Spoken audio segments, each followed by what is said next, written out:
Matthew Reynolds sat alone at his usual corner table on the terrace of Riverside, an elegant restaurant perched on the 30th floor overlooking the Chicago River. The evening air carried the first hint of autumn, cool enough to keep most diners inside behind the glass walls.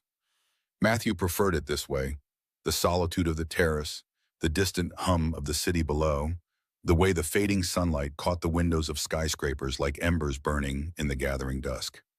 David, the waiter who had been serving Matthew every Thursday evening for the past 3 years, approached with practiced grace, carrying a plate covered by a polished silver dome. He placed it carefully on the white tablecloth. "Your confit duck, Mr. Reynolds, and the Pinot Noir you favor," David said, pouring a generous measure of deep burgundy wine into a crystal glass. He paused, his professional demeanor softening slightly. "Will there be anything else this evening?" Matthew looked up, offering a brief smile that didn't quite reach his eyes. "No, thank you, David. This is perfect." The waiter nodded and retreated, leaving Matthew once again with only the city skyline for company. Below him, Chicago pulsed with life. Thousands of people hurrying home to families, meeting friends for dinner, living lives connected to others. From his elevated perch, Matthew could see it all, yet felt separated from it, as though watching a movie without sound. He opened the worn leather journal that rested beside his plate. Once, its pages had been filled with sketches, ideas, dreams, designs for toys that would educate and delight children around the world.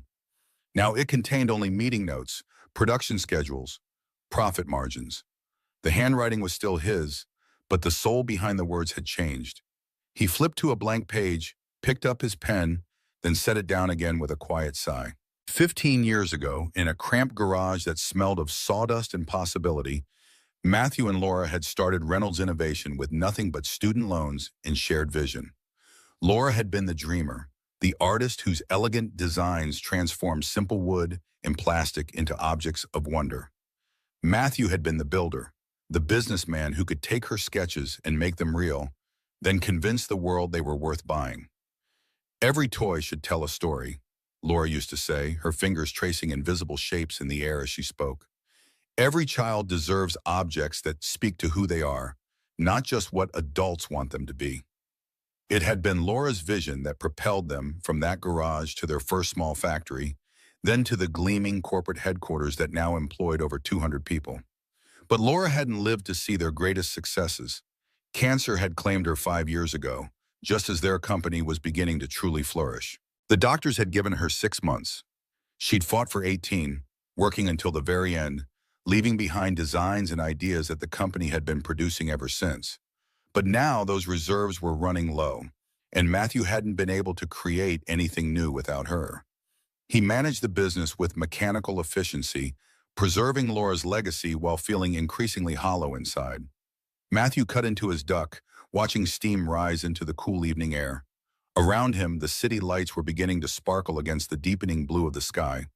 He took a sip of wine, savoring its complexity on his tongue. "Excuse me, mister?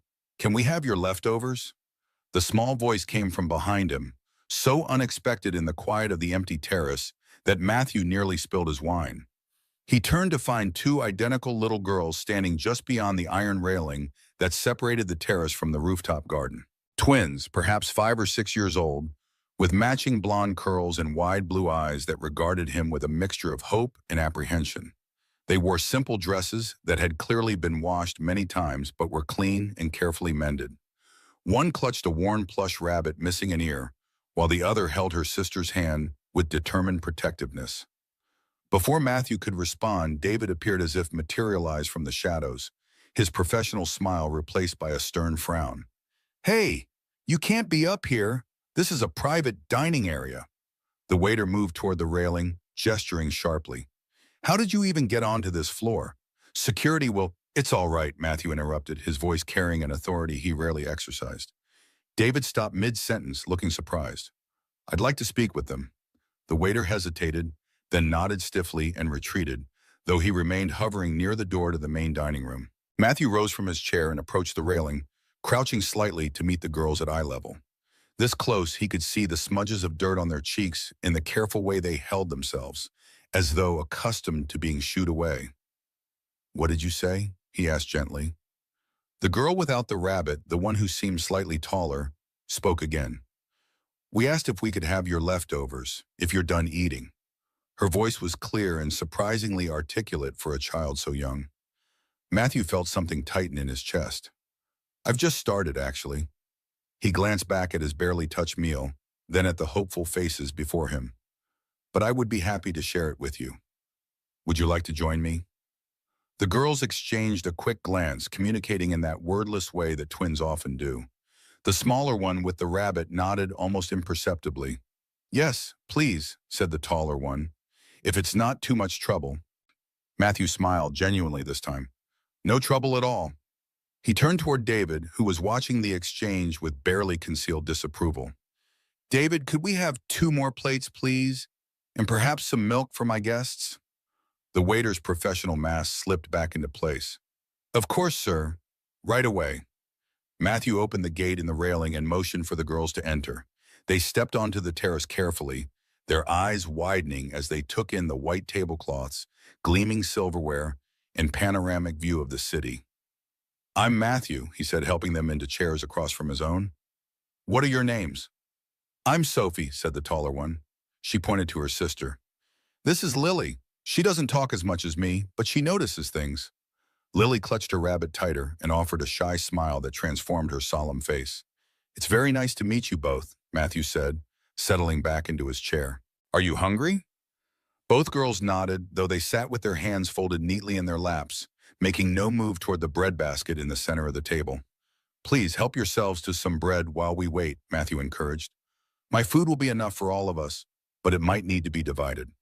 Sophie reached for a roll, broke it carefully in half, and passed one portion to her sister before taking a small bite of her own. The controlled deliberateness of her movements spoke of someone who had learned to make things last. Where are your parents? Matthew asked gently, as David returned with 2 additional place settings and glasses of milk. Our mom works at Miller's Grocery down the street, Sophie explained, watching with fascination as David arranged the silverware precisely beside their plates. She's not feeling good today. She's resting in the employee room. She's been coughing a lot, Lily added quietly, her first words since sitting down. She gets really hot and then really cold. Matthew frowned with concern. And she's working while she's sick?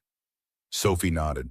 She says we can't afford for her to stay home, but she lets us come to work with her when we don't have school. Usually we sit in the break room and draw, but she fell asleep and we got hungry. David returned with a serving cart and began transferring portions of duck, confit, roasted vegetables, and herb potatoes onto the girls' plates.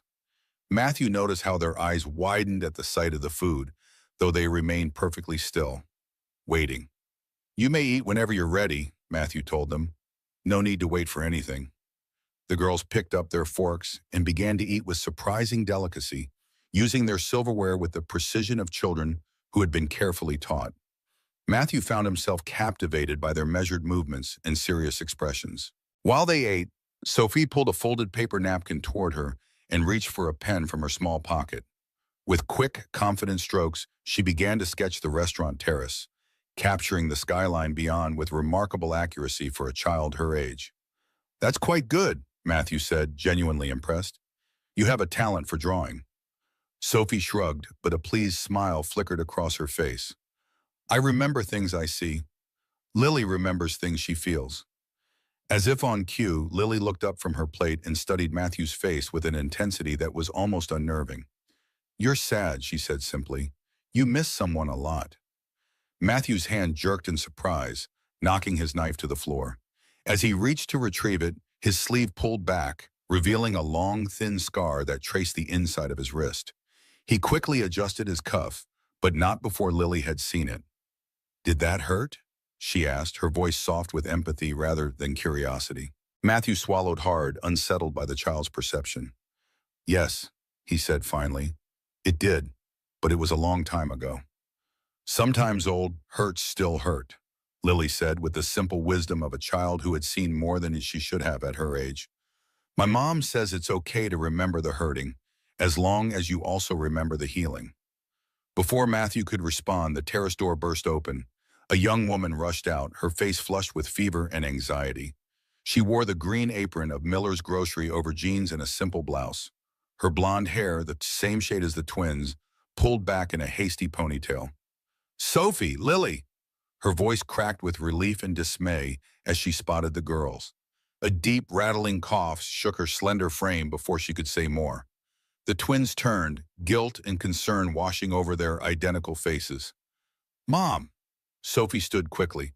"We're sorry, you were sleeping, and we got hungry," Lily finished, clutching her rabbit tighter. The woman hurried forward, her movements unsteady.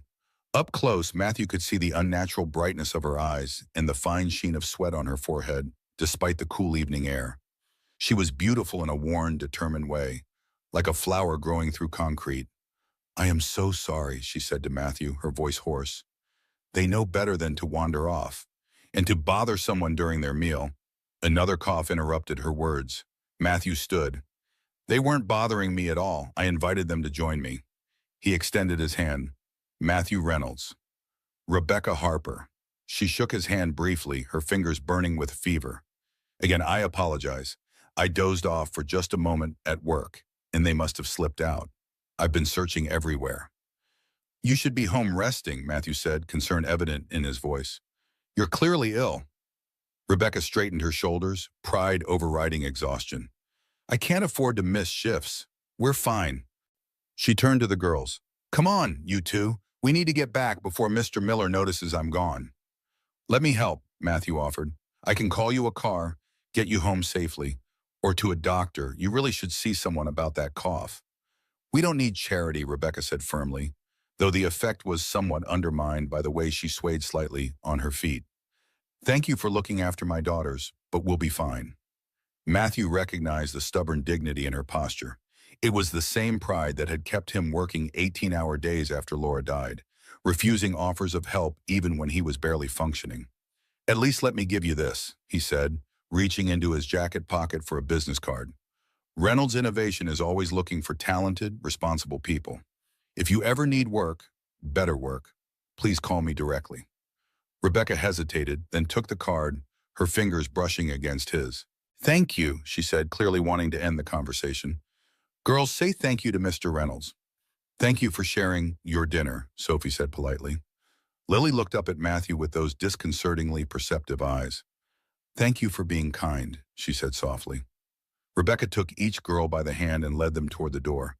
As they were leaving, Matthew overheard Lily whisper to her mother, "Mommy, that man is very sad, like Grandpa was." Rebecca glanced back at Matthew, their eyes meeting across the terrace. Something passed between them, a flash of understanding, of shared experience with grief, before she turned away and disappeared with her daughters into the bustle of the restaurant. Matthew sat back down at his table, the remainder of his meal forgotten. The city lights had fully emerged now, a constellation of human presence against the night sky. For the first time in years, the vastness of Chicago didn't make him feel small and isolated. Instead, he felt strangely connected to the millions of stories unfolding in windows and streets below, particularly to the one that had just briefly intersected with his own. The small apartment in Chicago's South Side that Rebecca Harper shared with her twin daughters consisted of a single bedroom, a bathroom with temperamental plumbing, and a combination living room/kitchen that always smelled faintly of the Indian restaurant downstairs. It wasn't much, but Rebecca had worked hard to make it a home, with second-hand furniture carefully arranged to maximize space and colorful drawings by the girls taped to every wall. 3 days after the encounter at Riverside Restaurant, Rebecca sat at their small kitchen table, staring at her laptop screen with a growing despair. The email from her manager at Miller's Grocery was polite but final. Due to her excessive absences, her position had been terminated, effective immediately. Her final paycheck would be mailed within 2 weeks. Rebecca closed the laptop and pressed her palms against her eyes, trying to hold back tears of frustration. Her fever had finally broken yesterday, but the persistent cough remained, along with a bone-deep exhaustion that made even simple tasks challenging. She opened her banking app on her phone. $247.83 remained in her checking account. Rent was due in 5 days, $950 for their tiny apartment. On the table beside her laptop sat a stack of medical bills from her father's final illness 2 years ago, along with more recent ones from the girl's last checkups. The weight of these obligations pressed down on her chest more heavily than the lingering congestion in her lungs. "Mommy, can we have bath time now?" Sophie called from the living room, where the twins were carefully coloring in the second-hand books Rebecca had found at a church rummage sale. Rebecca coughed into her elbow, then forced a smile into her voice. "Yes, sweetie, let me get the water ready." She pushed herself up from the table, tucking the termination email and the bills into a drawer where the girls wouldn't see them. In the bathroom, she ran warm water into the tub, adding a capful of the bubble bath she saved for special occasions or particularly difficult days. Today certainly qualified as the latter. As steam filled the small bathroom, Rebecca caught her reflection in the mirror above the sink. Shadows underlined her eyes, and her normally healthy complexion was pallid. She looked older than her 33 years. Her hands trembled slightly as she tested the water temperature, an after effect of the fever or simply exhaustion. She wasn't sure. "Bubbles!" Lily exclaimed delightedly as the twins entered the bathroom, already wriggling out of their clothes.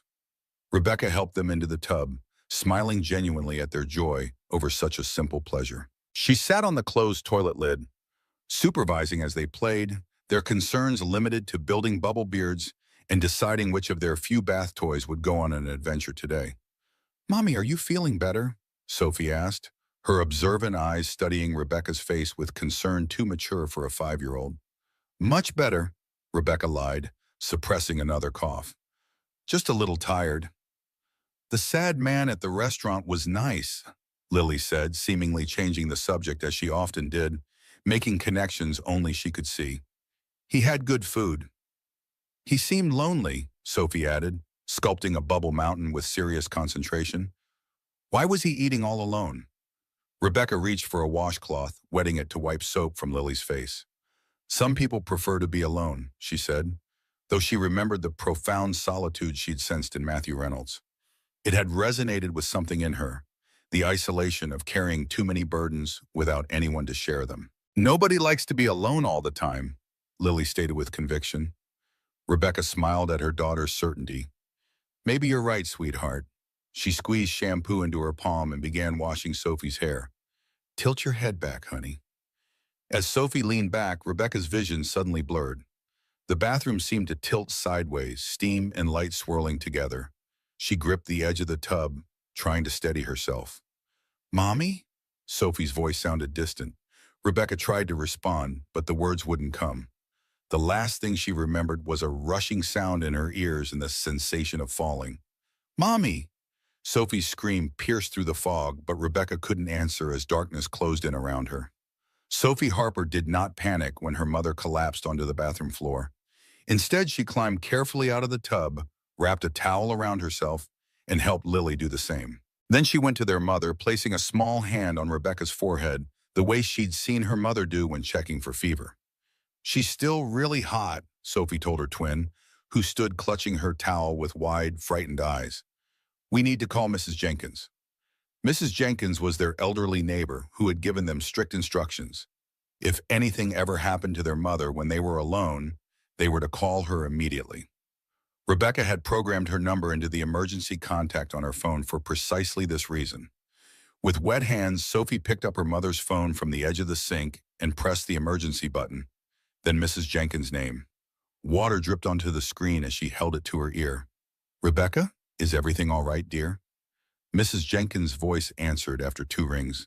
"This is Sophie," she said, her voice steady despite her racing heart. "Mommy fell down in the bathroom. She won't wake up." There was a brief silence, then Mrs. Jenkins spoke with calm authority. "I'll be right there, honey. Is your door unlocked?" "No, but I can reach the lock." "Good girl, go unlock it, then go right back to your mother. I'll be there in 2 minutes." Sophie did as instructed, standing on tiptoes to slide the deadbolt open, then hurrying back to the bathroom where Lily had placed a folded towel under Rebecca's head and was patting her mother's hand. "Mrs. Jenkins is coming," Sophie told her sister, sitting down on the wet floor beside them. "It's going to be okay." Lily nodded solemnly, her complete trust in her twin evident in her eyes. "I know," she said simply. True to her word, Mrs. Jenkins arrived moments later, her house key jangling around her neck. gray hair still in curlers. The 65-year-old former nurse assessed the situation quickly, checking Rebecca's pulse and breathing. "She needs to go to the hospital," Mrs. Jenkins said firmly, pulling out her own phone to call 911. "This isn't just a cold or flu." While they waited for the ambulance, Mrs. Jenkins helped the girls dress in clean clothes and packed a small bag with their essentials. Sophie held Lily's hand tightly as paramedics arrived and lifted their mother onto a stretcher. "Can we go with her?" Sophie asked, her composure finally cracking as she watched her mother, pale and unconscious, being wheeled toward the door. Mrs. Jenkins put a gentle arm around each girl. "Of course you can, sweetie. I'll go with you too. Your mama won't be alone for a minute, I promise you that." At Memorial Hospital, the emergency room was a blur of bright lights, beeping machines, and hurried conversations over their heads. The twins sat side by side on uncomfortable plastic chairs in the waiting area, their small shoulders touching, while Mrs. Jenkins spoke with doctors and filled out forms using Rebecca's insurance card from her wallet. When the doctor finally came to speak with Mrs. Jenkins, his expression was grave. "Your friend has severe pneumonia," he told her, glancing at the twins. "We need to admit her immediately. Her oxygen levels are dangerously low and she's severely dehydrated. Has she been ill for some time?" "At least a week that I know of," Mrs. Jenkins replied. "She wouldn't take time off work. Single mother, you understand." The doctor nodded, his eyes softening with understanding. "We'll take good care of her, but she'll need to stay for at least a few days." "What about her daughters?" Mrs. Jenkins asked, lowering her voice. "I can watch them tonight, but I have my shift at the care center tomorrow. I can't miss it. I'm already on thin ice after calling out last month for my hip." The doctor looked at the twins, who were watching the conversation with solemn attention despite not being able to hear the words. "Does she have any family who could help?" Mrs. Jenkins shook her head. "Not that I know of. Her father passed a couple years back. There's no one else." In the semi-consciousness of fever and medication, Rebecca became aware of voices around her, the cool touch of an oxygen mask on her face, and the distant beeping of monitors. She forced her eyes open, panic rising as she remembered where she was and, more importantly, where her daughters should be. "Sophie? Lily?"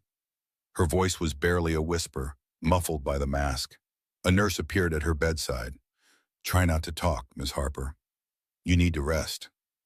Rebecca shook her head weakly, trying to remove the mask. "My daughters," she managed. "Where are my daughters?" "They're safe," the nurse assured her, gently restraining her hand. "They're in the waiting room with your neighbor. But we need to find someone who can care for them while you're here. Is there anyone we can call?" Rebecca's mind raced through her limited options.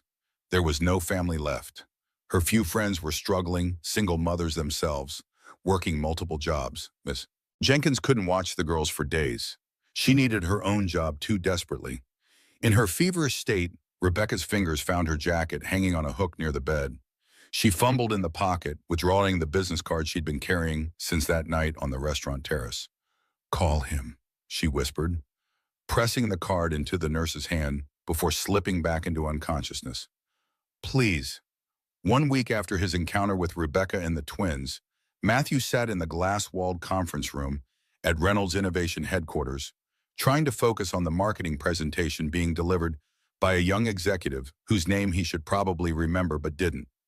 Around the polished mahogany table, department heads and board members watched graphs and projections flash across a large screen, some taking notes, others scrolling discreetly through their phones.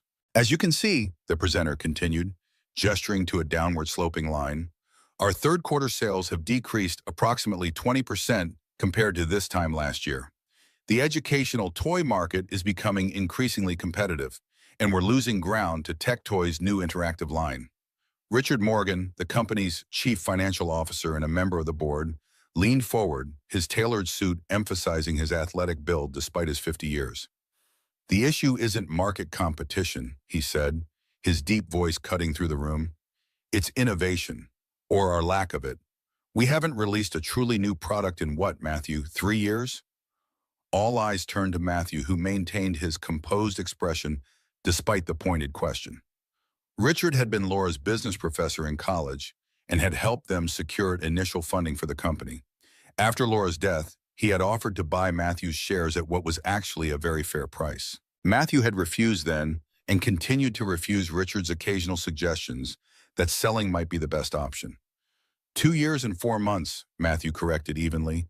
The real-world science kits were entirely new and have underperformed sales projections by 30%, Richard countered, tapping his tablet screen. Face it, Matthew, we're running on fumes from Laura's legacy. At some point, we either need fresh creative direction or we need to consider strategic alternatives for the company. The phrase strategic alternatives, corporate speak for selling the business, hung in the air like a challenge. Matthew felt a familiar tightness in his chest at the casual mention of Laura's name in the same breath as suggestions to sell her dream. Before he could respond, there was a knock at the conference room door. Olivia Chen, Matthew's efficient executive assistant, entered with an apologetic smile. "I'm sorry to interrupt, Mr. Reynolds, but there's an urgent call that I believe you'll want to take." Her emphasis on urgent conveyed this wasn't something that could wait. Matthew excused himself and followed Olivia to his office, grateful for the interruption despite his curiosity. "It's from Memorial Hospital," Olivia explained as they walked down the corridor. "A Mrs. Jenkins called. She said she found your business card in Rebecca Harper's possession. She was quite insistent that you would want to know." Matthew stopped walking. "Rebecca Harper? The woman with the twin girls?" Olivia nodded. "Mrs. Jenkins explained that Ms. Harper has been hospitalized with severe pneumonia. She's currently unconscious, and there's no one to care for her daughters." She hesitated, then added, "The hospital is asking if you might know of any family members they could contact." A vivid image of Sophie and Lily sitting alone in a hospital waiting room flashed through Matthew's mind. "I'll take the call in my office," he said, quickening his pace. 10 minutes later, Matthew was in his car, driving toward Memorial Hospital with a mixture of concern and bewilderment. Why had Rebecca kept his card? Why had she asked the hospital to call him of all people? They were strangers who had shared one brief conversation. Yet he couldn't forget the twins' solemn faces, or the quiet dignity with which Rebecca had refused his help despite clearly needing it. Something about their vulnerability had pierced the protective numbness he'd cultivated since Laura's death. At the hospital, Matthew found Mrs. Jenkins, a silver-haired woman with kind eyes and a no-nonsense demeanor, sitting between Sophie and Lily in the waiting room. The girls were drawing on hospital notepads, their small heads bent in concentration. "Mr. Reynolds?" Mrs. Jenkins stood as he approached, extending her hand. "Thank you for coming. I wasn't sure you would." "How is she?" Matthew asked, shaking the offered hand. "Stable, but very ill. The doctor says it's bacterial pneumonia. She probably had it for weeks, but kept working through it until her body simply gave out." Mrs. Jenkins lowered her voice. "The real problem is the girls. I can't take them home with me tonight. I have to work a 12-hour shift at the care center where I'm employed. I've already called in too many times this year." Matthew glanced at the twins, who had looked up at the sound of his voice. Recognition dawned in their identical faces. "Restaurant man," Sophie exclaimed, standing up. "You came to see our mom?" "Hello, Sophie, Lily," Matthew said, feeling strangely moved that they remembered him. "Yes, I came to see how your mother is doing." Lily studied him with that unnervingly perceptive gaze. "She's sleeping a lot. The doctor says her lungs are sick." Mrs. Jenkins looked at Matthew with undisguised hope. "I hate to ask this of a stranger, but is there any way you could watch the girls for a few hours? Just until I finish my shift tomorrow morning? The hospital won't let them stay here without an adult, and I truly have nowhere else to take them." Matthew felt panic rise in his throat. Him? Watch 2 5-year-old girls? He had no experience with children beyond the obligatory product testing sessions his company conducted. He lived alone in a minimalist penthouse with glass tables and white furniture. It was possibly the least child-friendly environment in Chicago. But then Sophie took his hand, her small fingers trusting and warm. "Do you have any more drawings at your house? I brought my special pencils." Matthew looked down at her hopeful face, then at Lily's solemn one. He thought of Rebecca, alone in a hospital bed, having no one else to call but a stranger she'd met once. "Yes," he heard himself say. "I can watch them until you're available again, Mrs. Jenkins. They'll be perfectly safe with me." Relief washed over the older woman's face. "Thank you. I'll come directly after my shift ends at 8 tomorrow morning." She handed Matthew a small backpack. "Here are their things: pajamas, toothbrushes, And Lily's rabbit. She can't sleep without it.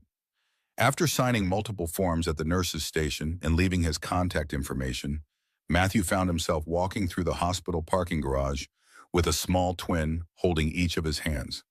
The absurdity of the situation wasn't lost on him. A 42-year-old CEO who could barely take care of his own emotional needs was now responsible for two children he hardly knew. "Have you ever been in a Tesla before?" he asked as they approached his car. Sophie's eyes widened. "A real Tesla? Like in the magazines?" "The very same," Matthew said, pressing the key fob to open the doors. "Does it fly?" Lily asked seriously. Matthew couldn't help but smile. "Not yet, unfortunately. Maybe the next model."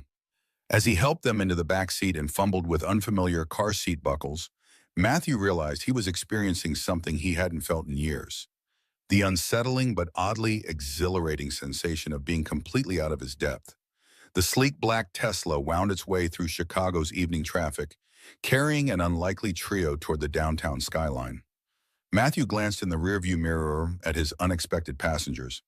Sophie was pressed against the window, watching the city lights with fascination, while Lily sat quietly clutching her worn rabbit, her eyes heavy with exhaustion. "We'll be at my office in about 10 minutes, Matthew explained, realizing he had no idea what to do with two 5-year-olds once they arrived. His penthouse was certainly no place for children, with its minimalist design and complete lack of anything remotely entertaining for kids. The office, at least, had conference rooms where the girls could rest while he figured out next steps. "Is that where you make toys?" Sophie asked, perking up. "Well, we design them there," Matthew clarified. "The actual manufacturing happens in factories." "Our mom makes toys too," Lily said softly, "but just for us." Matthew raised an eyebrow, curious. "What kind of toys does she make?" "Special one," Sophie answered. "She calls them feeling friends. They help us when we're sad or scared or angry." Before Matthew could ask more, his phone rang through the car's speaker system. Olivia's name flashed on the dashboard screen. "Yes, Olivia," he answered. "Mr. Reynolds, the board is asking when you'll return to finish the meeting." "Mr. Morgan specifically seems concerned." Matthew sighed. "Tell them something urgent came up and I'll need to reschedule for tomorrow morning." "And Olivia, could you meet me at the office? I'm going to need some help." There was a brief pause. "Of course, sir. Is everything all right?" He glanced in the rearview mirror again at the twins. "Everything's fine. I just have some unexpected guests who'll be staying with me tonight. We'll be there in about 5 minutes." "Unexpected guests?" Olivia's voice carried a rare note of surprise. "I'll be waiting in the lobby, sir." When the Tesla pulled up to the gleaming glass tower of Reynolds Innovation Headquarters, Olivia Chen was indeed waiting, her professional composure faltering only slightly at the sight of Matthew emerging from the car with two small children. "Mr. Reynolds," she began, then stopped, clearly unsure how to proceed. "Olivia, meet Sophie and Lily Harper," Matthew said, guiding the twins forward. "Their mother is in the hospital, and they'll be staying with me tonight. Girls, this is Ms. Chen, who helps me run the company." Olivia recovered quickly, crouching down to the girls' level with a warm smile. "It's very nice to meet you both. You look tired. It must have been a long day at the hospital." Lily nodded solemnly. "Mommy's very sick. She couldn't wake up to say goodbye." A flash of concern crossed Olivia's face as she straightened and met Matthew's eyes questioningly. "Severe pneumonia," he explained quietly. "She's stable but unconscious. Their neighbor who was watching them had to leave for work, and there was no one else to call." Understanding dawned in Olivia's expression. With the efficient problem-solving that made her invaluable, she nodded and immediately took charge. "I think we should set up the small conference room next to your office," she suggested. "The sofa in there can be made up as a bed. I'll order some dinner for everyone and see if the vending machines have any snacks for now." Matthew felt a wave of gratitude. "Thank you, Olivia. I don't know the first thing about caring for children." She smiled knowingly. "I have two nieces about their age. It's not so difficult. They mainly need food, rest, and a bit of patience." She turned to the twins. "Would you like to see where Mr. Reynolds works? I bet it's more interesting than a boring hospital waiting room." Sophie and Lily followed Olivia into the building with curiosity, holding hands as they had since leaving the hospital. Matthew trailed behind, struck by how small they looked in the vast marble lobby with its towering ceiling and gleaming surfaces. Upstairs, Olivia showed the girls into Matthew's spacious office while she went to prepare the conference room. The twins looked around with wide eyes at the floor-to-ceiling windows offering a panoramic view of nighttime Chicago, the elegant modern furniture, and the wall of awards and press coverage featuring Reynolds Innovation products. "Is this all yours?" Sophie asked, impressed. "It's where I work," Matthew answered, suddenly seeing the opulent space through their eyes, so different from the small apartment they likely shared with their mother. Sophie wandered to his desk, examining the neat arrangement of pens, the sleek computer monitor, and a small wooden figure that stood beside it. She pointed to the hand-carved toy soldier.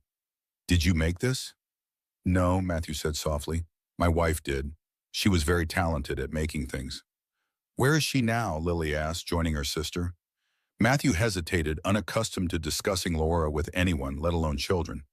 "She died 5 years ago. She was very sick, like your mom is now, but much worse." The twins exchanged a glance, communicating silently. "Our grandpa died too," Sophie said matter-of-factly. "He was sick for a really long time. Mom says he's in heaven now, watching over us." "Mom says when people die, they aren't really gone," Lily added with quiet certainty. "They just change into something we can't see, but we can still feel them in our hearts." A lump formed in Matthew's throat. The simple wisdom in the child's words struck closer to home than all the condolences and philosophical discussions about grief he'd endured after Laura's death. "Your mom sounds very wise," he managed. Before the conversation could continue, Olivia returned. "The conference room is ready," she announced, "and I've ordered pizza. I hope that's acceptable for dinner." Sophie's face lit up.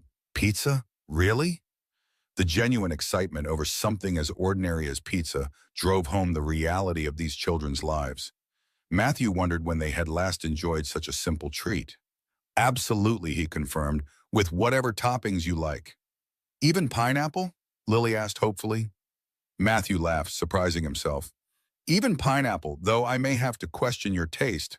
Over the next hour, Olivia helped the girls get settled in the hastily converted conference room. She arranged cushions and throw blankets from the lobby furniture into a cozy nest on the large sofa, found paper and colored pencils for drawing, and even produced 2 small stuffed bears from the product's sample room. "These are from our classic comfort line," she explained, handing the soft toys to the delighted twins. "They need someone to test them and make sure they're good for hugging." When the pizza arrived, they all sat around the conference table, the formal business space transformed by the presence of children and the casual meal. Matthew watched as Sophie and Lily ate with careful manners but obvious hunger, and he wondered again about their home situation. Rebecca Harper had struck him as proud and capable, but clearly struggling financially. After dinner, Olivia helped the girls prepare for bed, using the executive bathroom to brush teeth and change into pajamas from their backpack. When they emerged in matching unicorn nightgowns, hair damp from washing their faces, Matthew felt an unexpected tug at his heart. "Thank you for your help, Olivia," he said as she prepared to leave for the night. "I honestly don't know what I would have done without you." "You'd have managed," she assured him with a smile. "Sometimes we rise to occasions we don't think we're prepared for." She lowered her voice. "Will you be all right overnight? I can stay if you need me to." Matthew shook his head. "We'll be fine. Their neighbor will pick them up in the morning. I can handle a few hours." After Olivia left, Matthew returned to the conference room where Sophie and Lily were already tucked under blankets on the sofa, looking drowsy but not quite ready for sleep. "Would you like me to read you a story?" he asked, then realized he had no children's books available. "We have our own," Sophie said, reaching for the backpack beside the sofa. She pulled out a well-worn picture book. "Mom always reads to us before bed." Matthew sat in an armchair beside the makeshift bed and accepted the book. "The Paper Bag Princess," he read from the cover. "I don't think I know this one." "It's about a princess who saves herself," Lily explained, settling deeper under the blanket with her rabbit tucked under her chin. As Matthew began to read, the familiar rhythm of a bedtime story came back to him. Laura had loved reading aloud, giving different voices to characters and adding dramatic pauses at just the right moments. Without thinking, he found himself doing the same, drawing smiles from the increasingly sleepy twins. By the time he finished the story, Lily's eyes had closed. her breathing deep and even. Sophie was fighting to keep her eyes open. "Thank you for helping us," she whispered, as Matthew tucked the blanket more securely around her. "Mom says we should always say thank you when someone is kind." "You're very welcome," Matthew whispered back. "Try to get some sleep now. Tomorrow we'll go see how your mom is doing." He dimmed the lights and moved to the doorway, watching as Sophie finally surrendered to exhaustion, curling protectively toward her sister. In sleep, their faces softened, the mature expressions they often wore melting away to reveal the very young children they actually were. Matthew retreated to his office, leaving the connecting door ajar so he could hear if they needed anything. He sank into his desk chair, suddenly aware of his own exhaustion. The day had taken an unexpected turn, pulling him out of his carefully controlled routine and thrusting him into responsibility for two vulnerable lives. He should work. There were emails to answer, reports to review, the rescheduled board meeting to prepare for.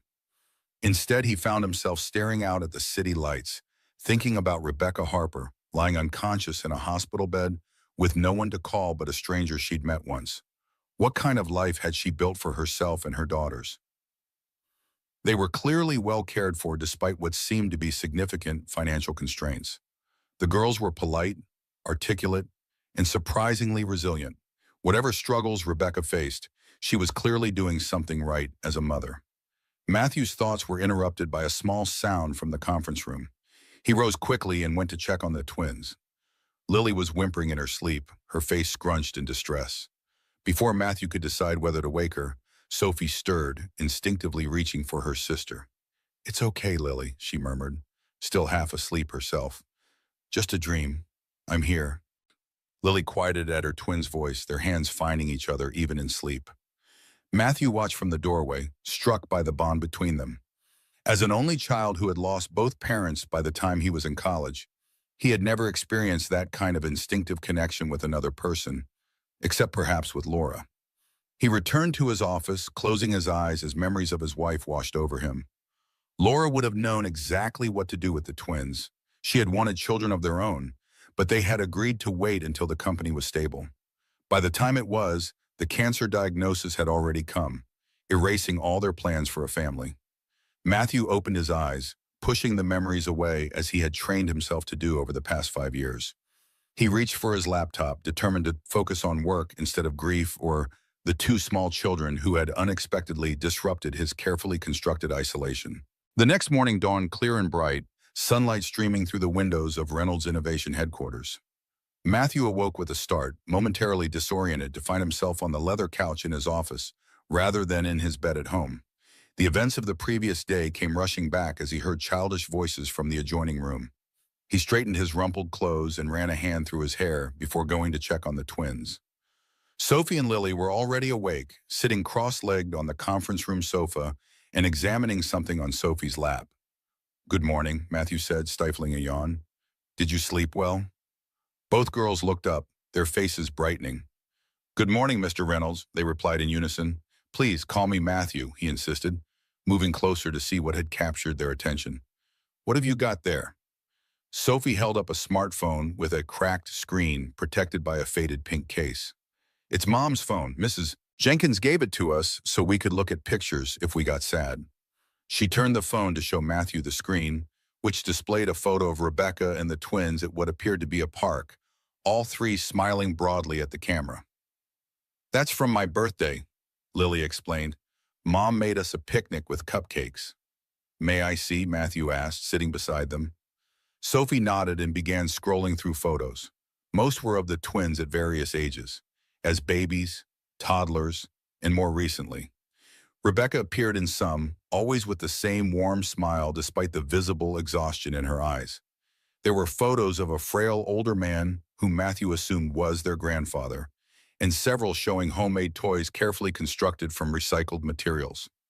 "What are these?" he asked, pointing to a set of wooden dolls with interchangeable facial features. "Those are Mom's feeling friends," Sophie explained, brightening. "She makes them special for each of us. Look, you can change their faces to show how you feel." She swiped to a video and pressed play. The short clip showed Rebecca sitting at a small table, demonstrating how the wooden doll's faceplates could be swapped to display different emotions: happiness, sadness, anger, fear, and calm. Her voice was gentle as she explained to the camera. See, Lily? When you're feeling too big inside and can't find the words, your feeling friend can show me what's happening in your heart. Matthew was struck by the simple ingenuity of the design. The dolls were clearly handmade, crafted from reclaimed wood and painted with careful attention to detail. The interchangeable faceplates attached with small magnets embedded in the wood, a clever solution that allowed even small fingers to easily change the expressions. Your mother made these herself? He asked, impressed. Lily nodded. She makes all our toys. She says store toys cost too much money and break too easy. Can I see more of these feeling friends? Matthew asked. His professional interest piqued. Sophie scrolled to more of the photos showing variations of the dolls, some with different hair colors, some representing different ages or wearing different clothes. One photo showed a collection of emotion plates arranged in a wooden box with compartments labeled with simple words like mad, scared, and happy. Mom says everyone needs help saying how they feel sometimes, Lily explained, watching Matthew's face carefully. Even grown-ups. Matthew was about to respond when a knock at the office door interrupted them. Olivia entered, perfectly put together despite the early hour, carrying a tray with breakfast items and a small shopping bag. Good morning, she greeted them cheerfully. I thought you might be hungry, so I brought some breakfast. And I stopped at the store for a few essentials. She set the tray on the conference table and held up the shopping bag. New toothbrushes, some children's shampoo, and clean t-shirts that might work as dresses on you two. The twins' eyes widened at this unexpected bounty. They scrambled off the sofa, thanking Olivia profusely as they examined the colorful toothbrushes and bright t-shirts with cartoon characters on the front. You're a lifesaver, Matthew told her quietly. I didn't even think about morning necessities. Olivia smiled. Happy to help. Oh, and Mrs. Jenkins called. She's running a bit late after her shift, but should be here by 9 to take the girls back to the hospital. She glanced at her watch. That gives you about an hour. I've cleared your schedule until 11, so you'll have time to check on their mother if you want to. After a breakfast of muffins, fruit and milk, and a quick cleanup in the executive bathroom, the twins seemed transformed. Their hair was neatly combed, their faces freshly washed, and the oversized t-shirts Olivia had brought worked surprisingly well as casual dresses over their leggings. While waiting for Mrs. Jenkins to arrive, Matthew gave them a tour of the office. He hadn't planned to show them the product display room, but Sophie spotted the glass doors as they walked down the hallway and pressed her face against the glass with undisguised curiosity. What's in there? She asked. It looks like a toy store. Matthew hesitated only briefly before using his key card to unlock the doors. This is where we keep samples of all our products, he explained as the twins entered the large showroom. Glass shelves lined the walls, displaying educational toys of all types, science kits, building blocks, puzzles, and games, all bearing the Reynolds Innovation logo, a stylized R with a small star. In the center of the room, interactive displays allowed visitors to test various products. Sophie and Lily moved through the space with reverent quiet, occasionally reaching out to touch a toy with careful fingers before looking to Matthew for permission. You can play with anything you like, he assured them. That's what they're here for. While Sophie gravitated toward a set of magnetic building tiles, Lily examined a display of plush animals designed to teach children about different ecosystems. She picked up a small, soft polar bear, studying it thoughtfully. Your company made all these? She asked, stroking the bear's fur. Matthew nodded. Yes, we design them here and then have them manufactured. Our mommy would love this place, Sophie said, constructing a complex geometric shape with the magnetic tiles. She always stops to look at toys in store windows, but we hardly ever go inside.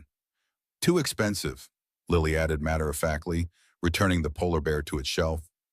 Sophie suddenly straightened, pointing to the Reynolds Innovation logo on a nearby box. Hey, that's the same star that's on Mom's Feeling Friends. Look, Lily. Matthew frowned, confused. What do you mean? On the back of our dolls, Sophie explained, Mom puts a little star, just like that one. She says it's to remind us that we're all made of stardust. Can I see a picture? Matthew asked, his curiosity growing. Sophie retrieved her mother's phone and scrolled until she found a close-up image of the back of one of the wooden dolls. Sure enough, there was a small star carved into the wood, similar but not identical to the company's logo. As Sophie continued scrolling through photos, Matthew glimpsed something else that caught his attention. Wait, can you go back a few pictures? Sophie obliged, returning to an image of what appeared to be a framed certificate hanging on a wall. Matthew zoomed in, his surprise growing as he recognized the document, a partial diploma from Cornell University's Design and Environmental Analysis program, with Rebecca Harper's name clearly visible. "This is your mother's college diploma?" he asked. "Kind of," Sophie answered. "She says it's her almost diploma because she couldn't finish school. Grandpa got hurt, and she had to come home to take care of him." The pieces were beginning to connect in Matthew's mind. A talented toy designer with formal training in product design, creating educational toys with limited resources. No wonder Rebecca had kept his business card. Reynolds Innovation would be a perfect fit for someone with her skills. Before he could pursue this line of thought, Olivia appeared at the door. "Mrs. Jenkins has arrived," she announced. The elderly neighbor looked exhausted after her night shift, but smiled warmly at the twins as they ran to greet her. "There are my girls," she said, hugging them both. "All ready to go see your mama? The hospital called, and she's awake now." Sophie and Lily cheered at this news, jumping with excitement. Their relief was palpable, and Matthew realized how worried they must have been despite their composed behavior. "Thank you for looking after them, Mr. Reynolds," Mrs. Jenkins said, shaking his hand. "I can take them from here." "Actually," Matthew said, making a sudden decision, "I'd like to come with you to the hospital, if that's all right. I want to see how Ms. Harper is doing myself." Mrs. Jenkins raised an eyebrow but nodded. "I'm sure she'd appreciate that, and it would give me a chance to go home and rest for a bit before my next shift." Within 30 minutes, Matthew found himself walking down the sterile corridors of Memorial Hospital, a twin holding each of his hands as they followed a nurse to Rebecca's room. He felt oddly nervous, unsure of how she would react to his involvement in her daughter's care. The hospital room was standard issue, beige walls, linoleum floor, machines beeping quietly beside the bed. Rebecca was propped up against pillows, looking pale and drawn, but undeniably alert. Her eyes widened in surprise when she saw Matthew entering behind her daughters. "Mommy!" the twins cried in unison, rushing to the bedside. Rebecca's face transformed with love as she reached for her daughters, though she was clearly too weak to embrace them properly. "My beautiful girls," she said, her voice hoarse. "I missed you so much." "We slept at Mr. Reynolds' office," Sophie reported excitedly, "and we had pizza for dinner." "With pineapple," Lily added importantly. Rebecca's gaze moved from her daughters to Matthew, confusion and embarrassment evident in her expression. "Mr. Reynolds, I don't know what to say. Thank you for looking after them, but you really didn't have to." "Please call me Matthew," he interrupted gently, "and it was no trouble. Your daughters are remarkable children." A nurse entered, checking Rebecca's vitals and adjusting her IV. 10 minutes only," she warned. "Ms. Harper needs her rest if she's going to recover quickly." When the nurse left, Rebecca turned back to Matthew. "I'm so sorry to have imposed on you. I wasn't thinking clearly when I gave them your card. There was no one else to call." "I'm glad you did," Matthew said sincerely. "But I am concerned about what happens next. The doctor told me you'll need to stay here for at least a few more days." Rebecca's face fell. "I know, I've been trying to figure it out. Mrs. Jenkins can't watch the girls during her shifts, and I don't have any family to call." She lowered her voice so the twins, who were drawing on hospital notepads in the corner, couldn't hear. "And I just lost my job at the grocery store. I don't know how I'm going to pay for this hospital stay, let alone our rent." The naked vulnerability in her admission clearly cost her pride, but her daughter's welfare obviously outweighed her personal comfort. Matthew made another impulsive decision, surprising himself. "I have a proposition for you," he said quietly. "A professional one." Rebecca looked skeptical. "What kind of proposition?" "I saw some photos of the toys you make for your daughters. The feeling friends, they called them. They're quite impressive, especially considering the limited resources you're working with." Rebecca's cheeks flushed slightly. "They're just something I came up with to help the girls process their emotions after my father died. Nothing special." "I disagree," Matthew said firmly. The design is innovative. The execution is clever despite material constraints, and the concept has genuine therapeutic value. Reynolds Innovation has been looking to expand into the emotional intelligence market for children, and your design could be exactly what we need. Rebecca stared at him, disbelief evident in her expression. Are you offering me a job? A consulting position to start, Matthew clarified, to develop your concept into a prototype for market testing. It would come with health insurance that would cover this hospital stay and any follow-up care you need. And, he added, seeing her hesitation, we could arrange temporary accommodations for you and the girls until you are back on your feet. Rebecca's eyes narrowed suspiciously. Why would you do this? You don't know me.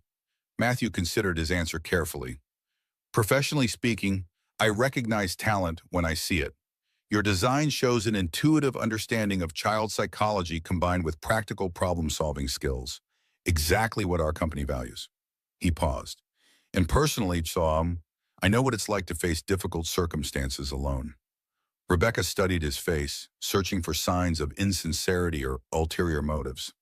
Finding none, she sighed deeply. I'm not looking for charity, Mr. Reynolds. Matthew, he corrected again. And this isn't charity, it's a business proposition. You have skills our company needs. We have resources that could help you through this difficult time. It's a mutually beneficial arrangement. Before Rebecca could respond, the nurse returned to usher them out, insisting her patient needed rest. Matthew promised to return the next day to discuss the details further, if she was interested. As he left the hospital with the twins safely in Mrs. Jenkins' care, Matthew wondered what had possessed him to make such an offer. It was impulsive, potentially complicated, and would certainly raise eyebrows at the company. Richard would undoubtedly question his judgment. Yet something about Rebecca Harper and her ingenious wooden dolls had sparked his interest in a way nothing had since Laura's death. For the first time in years, he felt a glimmer of the creative excitement that had driven him and Laura to start their company in the first place. 3 months later, Rebecca sat at a workstation in Reynolds Innovation's design department, carefully attaching magnetic faceplates to a wooden prototype. Her pneumonia had finally cleared after 2 weeks in the hospital, and she had spent the past 10 weeks learning the ropes of corporate product development. The transition hadn't been easy. Some of the professional designers clearly resented her presence, viewing her as an uneducated interloper who had somehow charmed her way into their domain. Others were simply curious about the single mother who had caught their CEO's attention with handmade toys.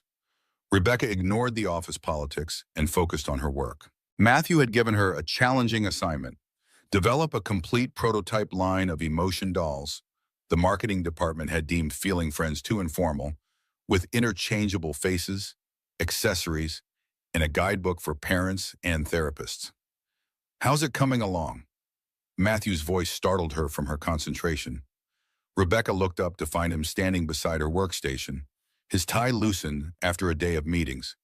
In the 3 months since their unusual introduction, she had come to know him as a fair but demanding boss, a brilliant businessman, and a surprisingly thoughtful person beneath his reserved exterior. I think I've solved the attachment issue, she replied, demonstrating how the new magnetic system allowed the faceplates to snap securely into place, while remaining easy for small hands to change. The design team helped me refine the mechanism. Matthew picked up the prototype, examining it with the expert eye of someone who had spent his career in toy manufacturing. This is excellent work. The quality is exactly what we're looking for. Rebecca allowed herself a small smile of satisfaction. Thank you. It means a lot coming from you. The board meeting to review the concept is scheduled for next Friday, Matthew reminded her. Are you ready to present? Rebecca's stomach tightened at the thought of presenting to the company's board of directors. I think so. Dr. Bennett's preliminary evaluation from the child psychology perspective was very positive. She thinks the therapeutic applications could be significant. Good, her endorsement carries weight. Matthew hesitated, then added, Richard Morgan will be there. He's skeptical about the project. Rebecca had heard about Richard from other employees, the intimidating CFO who had been pushing for more commercially viable products and less experimental concepts. She had yet to meet him personally, but his shadow loomed large over the Emotion Dolls project. Because of the production costs? She asked. Matthew nodded. Handcrafted wooden toys with multiple components aren't cheap to manufacture at scale. He's concerned about profit margins. He didn't mention Richard's other concern, that Matthew was letting personal feelings cloud his business judgment by championing Rebecca's project. "I've been working with engineering on that," Rebecca said. "We're exploring sustainable wood composites that would reduce costs while maintaining quality and durability. And the educational market is willing to pay premium prices for products with genuine developmental benefits." Matthew smiled, impressed by her business acumen. "You've done your homework." "I've had to," she replied simply. "This opportunity means too much to risk being unprepared." Their conversation was interrupted by a phone call from the company's front desk. "Mr. Reynolds, the school called. Your guests have arrived early for their tour." Matthew checked his watch. "That's Sophie and Lily's class. I invited them for an educational tour of the design facilities." He glanced at Rebecca. "I hope that's all right." The girls were so excited when their teacher mentioned field trips, and this seemed like a natural fit. Rebecca's expression softened. "Of course it's all right. It's incredibly thoughtful of you." Since her release from the hospital, Rebecca and the twins had been staying in a company-owned apartment used for visiting executives. The arrangement was temporary, just until Rebecca's first paycheck allowed her to find a more permanent solution, but it had provided much-needed stability during her recovery. What had surprised Rebecca most was Matthew's continued interest in the twins' welfare. He had helped enroll them in a good school near the office, occasionally joined them for dinner to discuss the progress of the Emotion Dolls project, and seemed genuinely delighted by their unique personalities. "You've done so much for us already," Rebecca said quietly as they walked toward the elevator. "The Gaitim, the apartment, the girls' school. I don't know how I'll ever repay you." Matthew looked uncomfortable with her gratitude, as he always did. "The job is because you're talented. The rest is just being decent." He pressed the elevator button. "Besides, Sophie and Lily remind me of what's important. I'd forgotten that for a long time." The elementary school group was easy to spot in the sleek corporate lobby, 20 energetic 5- and 6-year-olds barely contained by their harried teacher and 2 parent volunteers. Sophie and Lily broke formation when they spotted their mother running across the marble floor to embrace her. "Mom, did you know we were coming?" Sophie asked excitedly. "Mr. Reynolds told me just now," Rebecca replied, kneeling to hug them both. "Are you having a good field trip?" "It's the best," Lily declared. "We saw a 3D printer making toy parts. It was like magic." The teacher approached, smiling apologetically. "Ms. Harper, I hope it's not disruptive having us visit your workplace." When Mr. Reynolds offered the tour, it seemed like such a wonderful educational opportunity. "It's perfect," Rebecca assured her. "And please call me Rebecca." As Matthew led the school group toward the product testing area, Rebecca watched him interact with the children. For a man who had seemed so isolated when she first met him, he showed surprising patience and warmth with the energetic kindergartners, answering their endless questions and demonstrating how various toys worked. Later that afternoon, after the school group had departed and Rebecca had returned to her workstation, she found herself drawn to explore more of the building. She had been so focused on her specific project that she had never ventured beyond the design department in the main conference rooms. A quiet hallway led her to a door marked simply Archive. Curiosity piqued, she tried the handle and found it unlocked.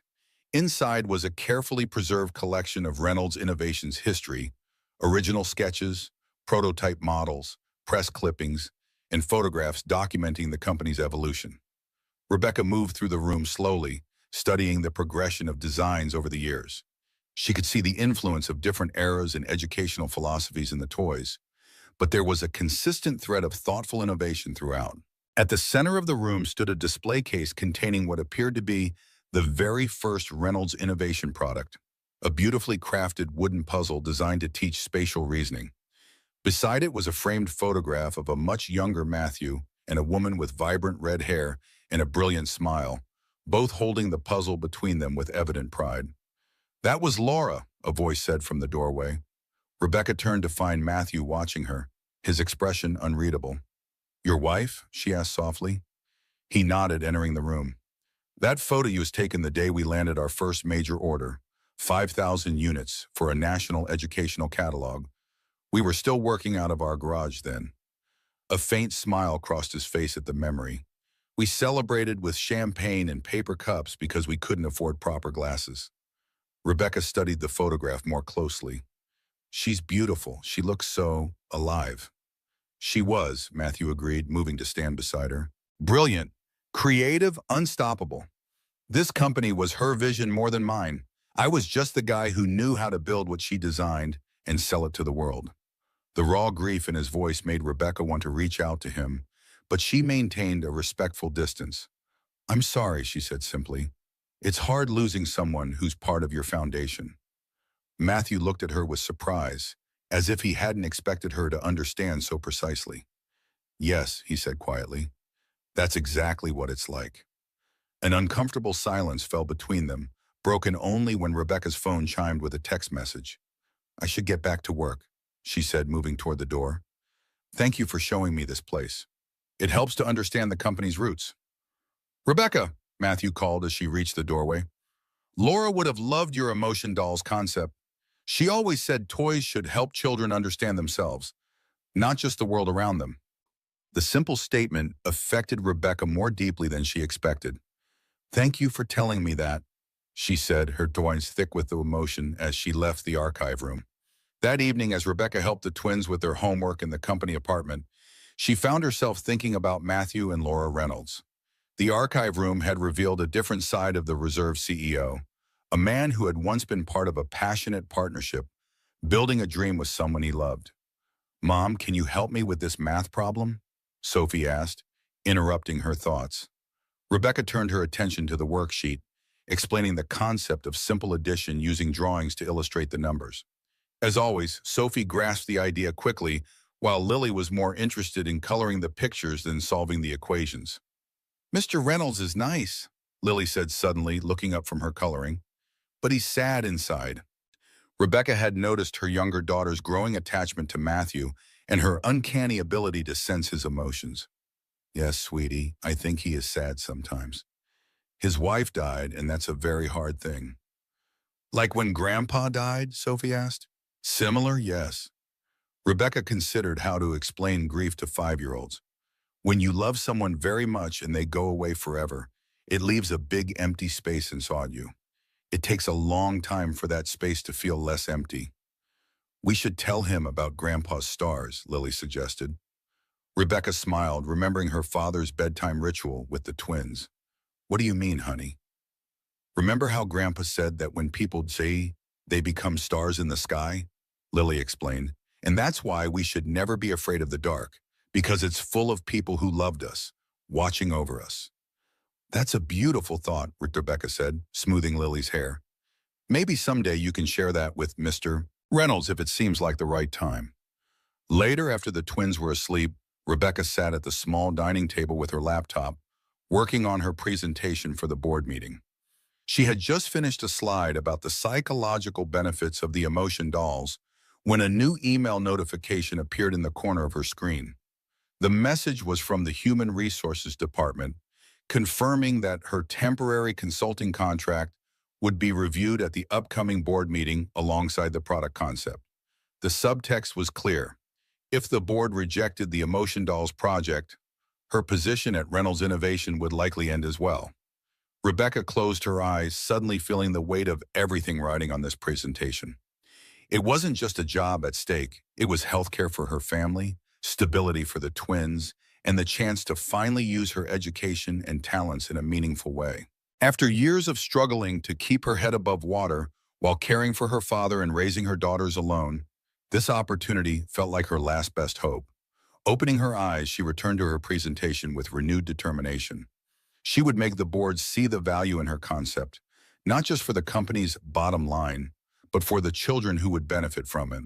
She owed that much to Sophie and Lily, to herself, and perhaps even to the memory of Laura Reynolds, whose vision had created a space where ideas like hers could flourish.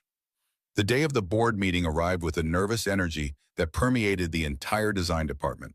Rebecca had been up since dawn, reviewing her presentation and ensuring her prototype samples were in perfect condition. She wore her one professional outfit, a navy blue dress she had purchased secondhand for job interviews, now carefully tailored to fit her slender frame. As she arranged her demonstration materials in the main conference room, Rebecca tried to calm her racing heart. She had presented designs in college, but never to a group with the power to completely change the trajectory of her life and her daughter's futures. "You look like you could use this," said a friendly voice from the doorway. Olivia entered carrying 2 cups of coffee. She had become an unexpected ally over the past months, helping Rebecca navigate the corporate environment and occasionally watching the twins when Rebecca needed to work late. "Thank you," Rebecca said gratefully, accepting the steaming cup. "Is it that obvious I'm nervous?" "Only to someone who knows the signs," Olivia replied with a reassuring smile. "But you're going to do great. The concept is solid, your prototypes are beautiful, and Dr. Bennett's endorsement is a powerful validation." Rebecca sipped her coffee, trying to draw strength from Olivia's confidence. "And Richard Morgan? Any advice on handling him?" Olivia's expression grew more serious. "Be prepared for tough questions about manufacturing costs and market size. He's a numbers person, so have your data ready. And," she hesitated, "don't take it personally if he seems dismissive. That's just his way." Before Rebecca could ask more, the conference room began to fill with board members and department heads. Matthew arrived last, looking every inch the CEO in a perfectly tailored suit. He caught Rebecca's eye across the room and gave her a subtle nod of encouragement. "Good morning, everyone," he began once all were seated. "Today's main agenda item is the presentation of a new product concept that I believe has significant potential for Reynolds Innovation. As you know, we've been seeking to expand our educational offerings into the emotional intelligence space, and Ms. Harper has developed a concept that addresses this need in an innovative way." He turned to Rebecca. "The floor is yours, Ms. Harper." Rebecca took a deep breath and moved to the front of the room. For a fleeting moment, she saw herself as others might, a single mother from a struggling neighborhood, standing before a group of corporate executives with power and privilege she could barely imagine. Then she remembered why she was there. Her design was good. Her idea had value. And most importantly, she was doing this for Sophie and Lily. "Good morning," she began, her voice stronger than she expected. "I'm here to present the Emotion Dolls concept, a line of interactive toys designed to help children recognize, express, and manage their emotions in a healthy way." As she moved through her presentation, Rebecca felt her confidence growing. She explained the psychological framework behind the design, demonstrated the prototypes with their interchangeable facial expressions, and presented the market research showing increased parental concern about children's emotional development. "In today's world, children face unprecedented levels of stress and anxiety," she continued, "yet many lack the vocabulary or tools to express what they're feeling. The Emotion Dolls provide a concrete, tactile way for children to identify and communicate their emotions, opening pathways for discussion with parents and caregivers." She played a video of Dr. Eleanor Bennett, a respected child psychologist, demonstrating the prototypes with actual children in a clinical setting. The footage showed remarkable moments of breakthrough as children who had struggled to verbalize their feelings used the dolls to express complex emotional states. "As you can see," Rebecca concluded, "these aren't just toys. They're tools for emotional growth and family connection. And they align perfectly with Reynolds Innovation's mission to create products that educate and enrich children's lives." When she finished, there was a moment of silence before the questions began. Most were thoughtful and constructive, focused on market positioning and educational applications. Rebecca answered each confidently, drawing on her research and the practical knowledge gained from creating the original dolls for her daughters. Then Richard Morgan leaned forward, his expression skeptical. In his mid-50s, with salt and pepper hair and the physique of someone who still found time for daily workouts, despite his executive schedule, he exuded authority and business acumen. "Ms. Harper," he began, his tone coolly professional, "your presentation is certainly passionate, but I have concerns about the commercial viability of this concept. The production costs for wooden toys with multiple components are significantly higher than our standard plastic offerings. Have you calculated the potential return on investment if we commit to full production?" Rebecca had anticipated this question. "Yes, Mr. Morgan. While the initial production costs are higher, our market research indicates that parents are willing to pay premium prices for toys with genuine developmental benefits, particularly in the therapeutic space." She brought up a slide showing comparative pricing data. Furthermore, we've been working with the engineering department on sustainable wood composites that would reduce manufacturing costs by approximately 30% while maintaining the tactile quality that's essential to the concept. Richard's expression remained unconvinced. And what about digital alternatives? Most children today are drawn to apps and screens. Isn't a wooden doll with interchangeable faces rather old-fashioned? A ripple of amusement passed through the room, but Rebecca didn't flinch. Actually, that's precisely the point. In an increasingly digital world, children are experiencing what developmental psychologists call a tactile deficit. Physical, hands-on play is essential for certain types of cognitive and emotional development. She paused, meeting his gaze directly. And while apps certainly have their place, you can't hug an iPad when you're feeling scared at night. That earned a few chuckles from the board members and even a ghost of a smile from Richard. But he wasn't finished. One final question, Ms. Harper. Your background is in what exactly? I don't see a formal design, education, or toy industry experience in your file. The question was clearly designed to undermine her credibility, and Rebecca felt a flush of embarrassment and anger. Before she could respond, Matthew intervened. Ms. Harper studied design and environmental analysis at Cornell University with a focus on human-centered design, he stated calmly. And while she may not have formal industry experience, her intuitive understanding of children's developmental needs is evident in the concept itself. He turned to Rebecca. But perhaps you'd like to explain your background in your own words. Rebecca appreciated the opening but resented needing to justify herself. Still, she kept her voice level as she replied, I was unable to complete my degree due to family circumstances, Mr. Morgan. My father suffered a serious accident during my final year, and I left school to care for him. She straightened her shoulders slightly, but I continued to study independently and apply design principles to solve practical problems. The original emotion dolls were created to help my twin daughters process complex feelings after their grandfather's death. They weren't designed for a commercial market. They were designed to meet a real human need. And I believe that's the foundation of truly successful products. The room fell silent. Several board members were nodding slightly, seemingly impressed by her candor and conviction. Richard's expression was inscrutable as he made a note on his tablet. Thank you, Ms. Harper, Matthew said, breaking the tension. Unless there are further questions, I think we've covered the main points of the proposal.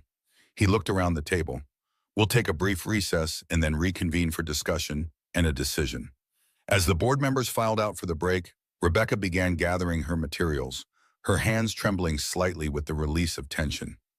She had done her best, said what needed to be said. Now it was out of her hands.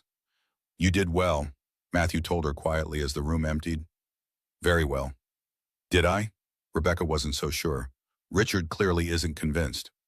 Richard is rarely convinced of anything immediately, Matthew replied, but he listened, which is more than he does for many new concepts, and the other board members seemed impressed. Rebecca nodded, trying to take comfort in his assessment. What happens now?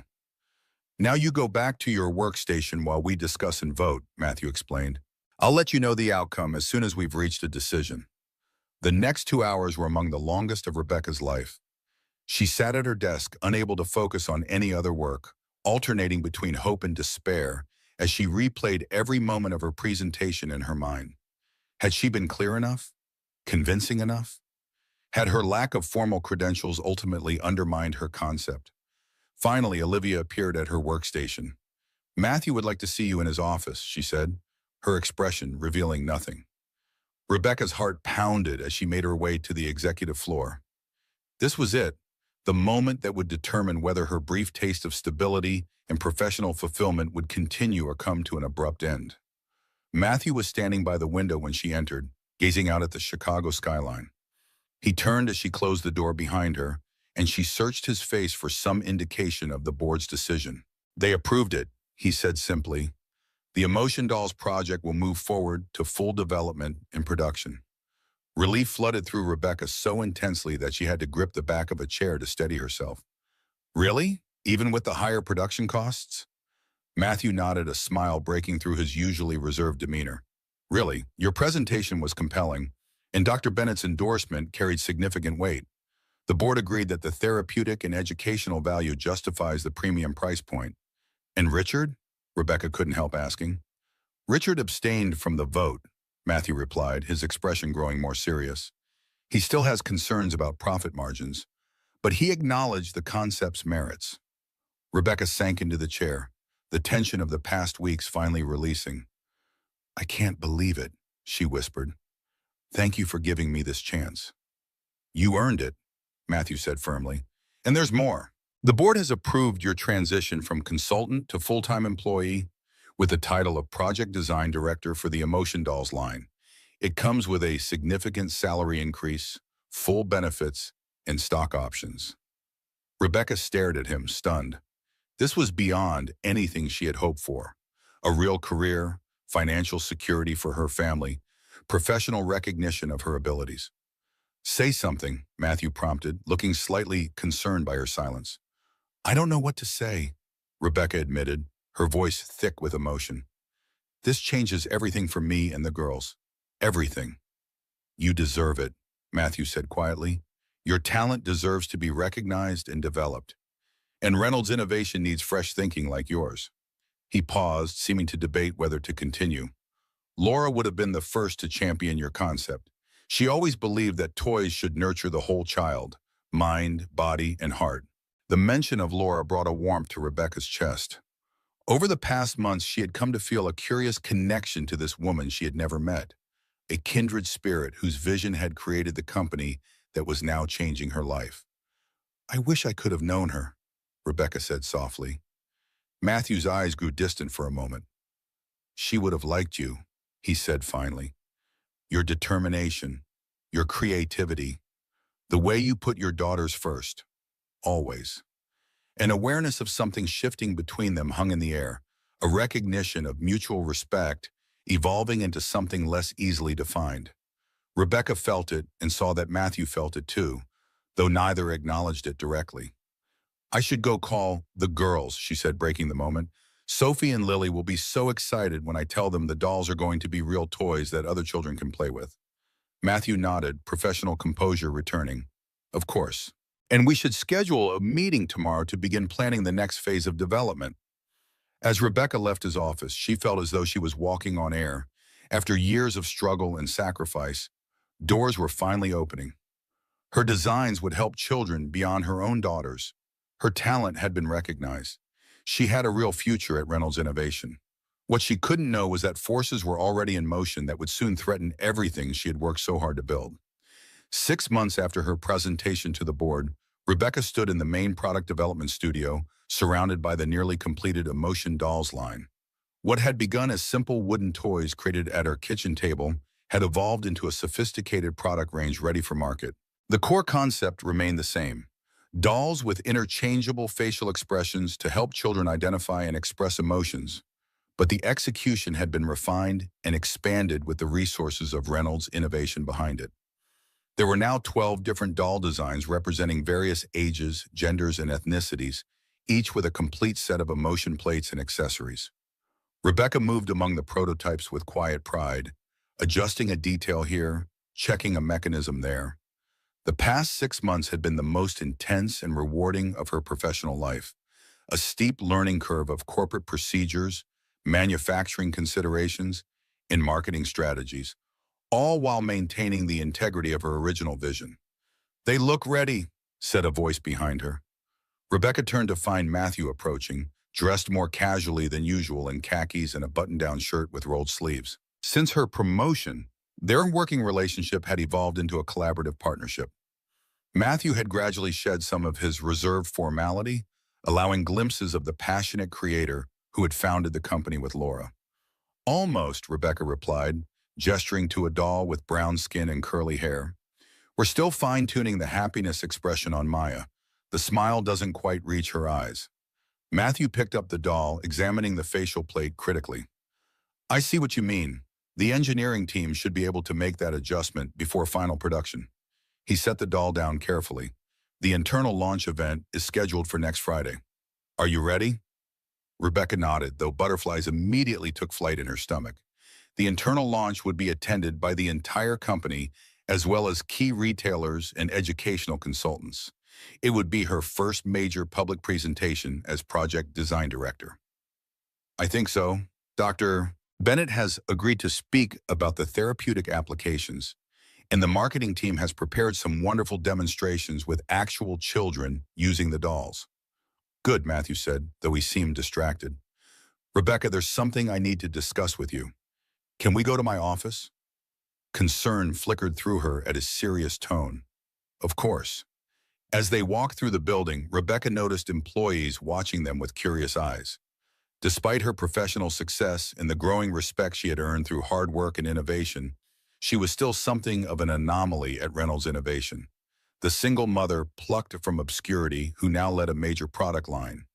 And her frequent meetings with the CEO hadn't gone unnoticed, spawning inevitable whispers despite their strictly professional interactions. In Matthew's office, he closed the door and gestured for her to sit. I've just come from a meeting with Richard, he began, settling into the chair beside her rather than behind his desk. He's raising concerns about the production budget again. Rebecca frowned. Though Richard had abstained from vetoing the Emotion Dolls project, he had remained skeptical throughout the development process, questioning expenses and timeline extensions at every opportunity. But we're within the approved budget, she pointed out, and the focus groups have been overwhelmingly positive. The educational market is excited about this product. I know, Matthew agreed, and I've made that clear to him.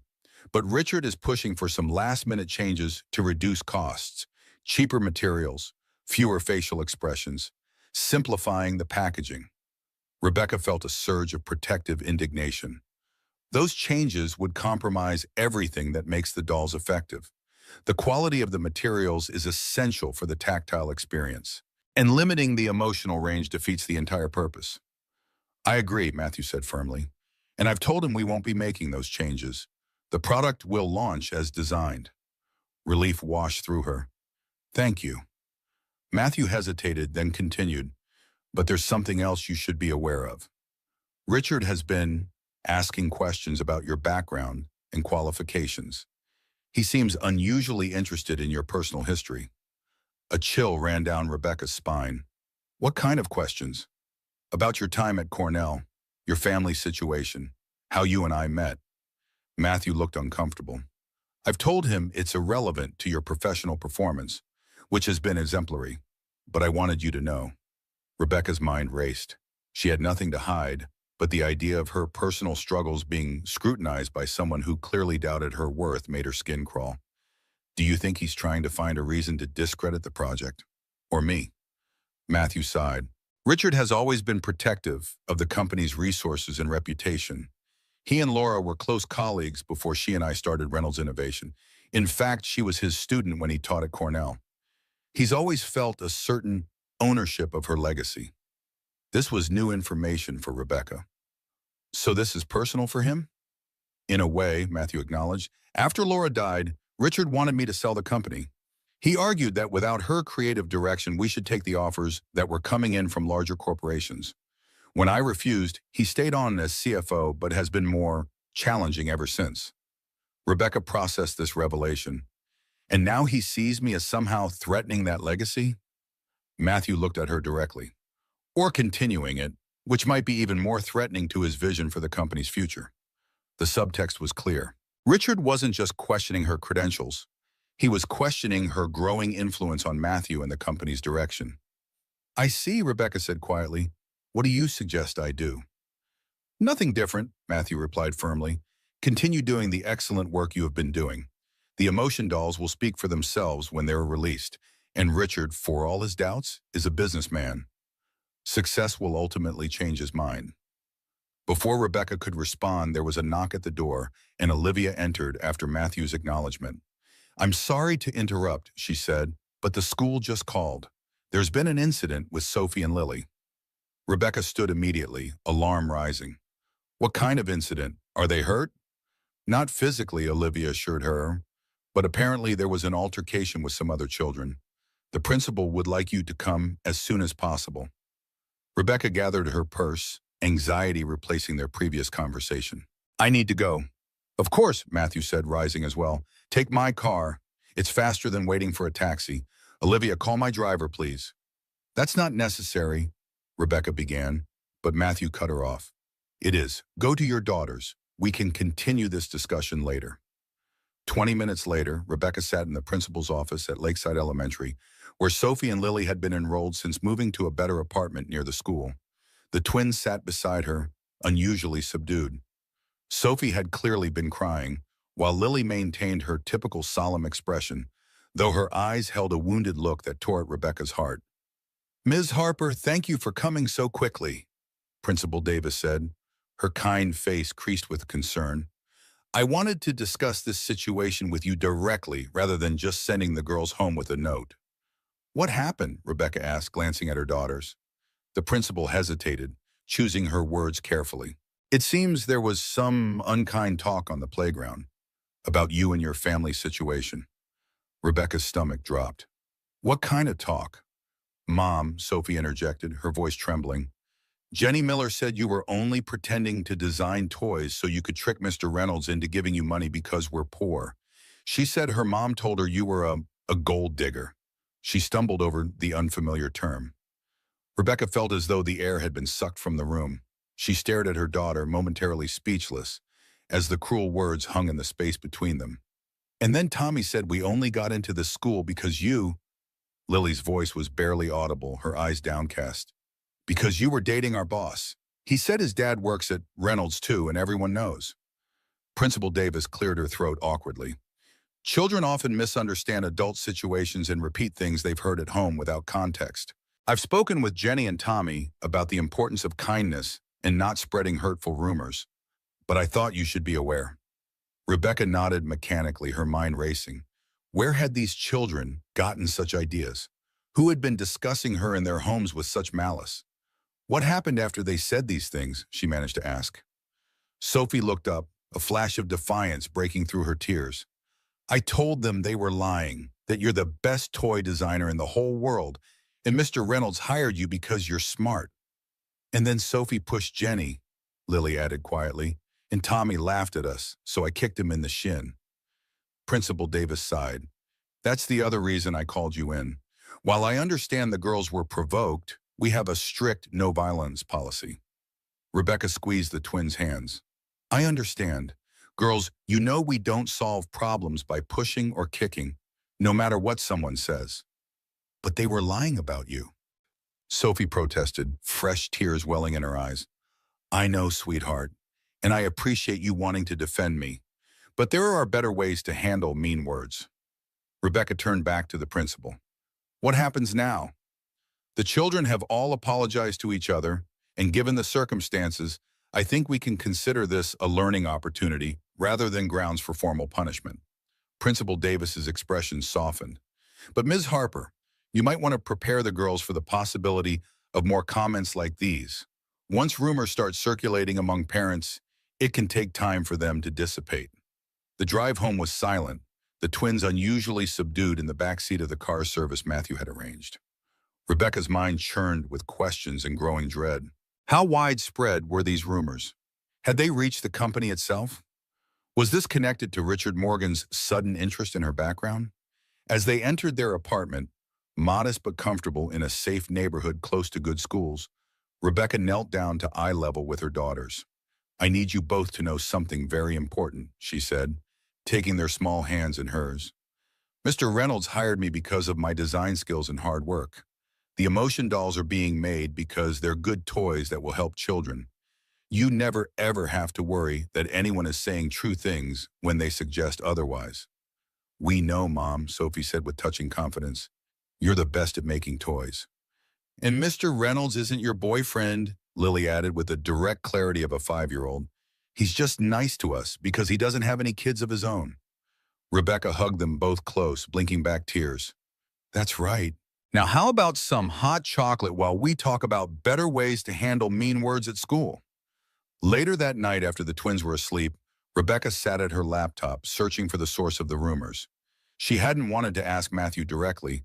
The mere conversation would create an awkward dynamic, but she needed to understand what she was facing. A simple search yielded the answer, and it was worse than she had imagined.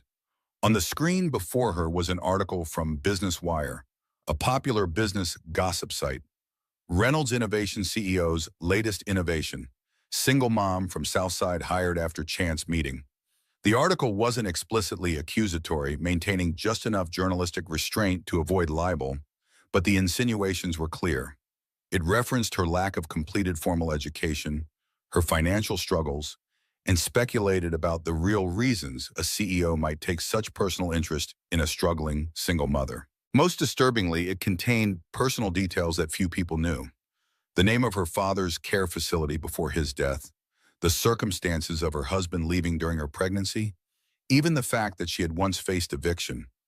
Rebecca's hands trembled as she scrolled through the comments section, filled with cruel speculation and judgments from strangers who knew nothing about her life or her work.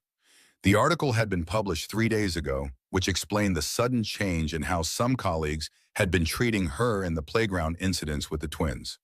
Her phone buzzed with a text message from Olivia. "Have you seen it? Don't read the comments. This will blow over. Call me if you need to talk." So Olivia knew, which meant everyone at Reynolds Innovation probably knew as well, including Matthew. The realization that he might have seen this article, might at this very moment be questioning her motives or character, made her physically ill. After all he had done for her family, the thought that he might now view their relationship through this tawdry lens was unbearable. Rebecca closed her laptop and moved to the window, looking out at the city lights. 6 months ago, she had been on the verge of financial ruin, working a dead-end job while her talents withered, watching her daughters go without things other children took for granted. Now she had a career, security, respect, and it was all threatened by cruel gossip that twisted her hard-won achievements into something sordid. Her phone buzzed again. This time it was Matthew. "I just saw the article. It's garbage. Don't let it distract you from what matters. We'll talk tomorrow." The message should have been reassuring, but it only intensified her anxiety. The mere fact that they needed to discuss such allegations created a shadow over their professional relationship. How could she face him tomorrow, knowing he had read those insinuations? How could she face anyone at the company? Sleep eluded her that night as she weighed her options. By dawn, she had made her decision. It wasn't just about her pride. It was about protecting her daughters from further hurt and the company from potential scandal just before a major product launch. She would resign. The letter was brief but clear, thanking Matthew and Reynolds Innovation for the opportunity while citing personal reasons for her departure. She sent it by email at 5:30 a.m., then spent the next 2 hours packing essential belongings. She had saved enough from her salary to afford a security deposit on a small apartment in Bridgeport, a working-class neighborhood far from Reynolds headquarters. It wouldn't be as nice as their current place, but it would be a fresh start, away from the whispers and stares. By the time the twins woke up, Rebecca had arranged a moving service and called their school to begin transfer procedures. She explained to the bewildered girls that they were going on an adventure, using the same positive framing she had employed during previous difficult transitions in their young lives. "But what about the emotion dolls?" Sophie asked, confusion evident in her face. "What about your job making real toys?" "Sometimes grown-ups need to make hard choices," Rebecca explained gently. "The dolls will still be made, but I'm going to find a different job. One where we can have more privacy."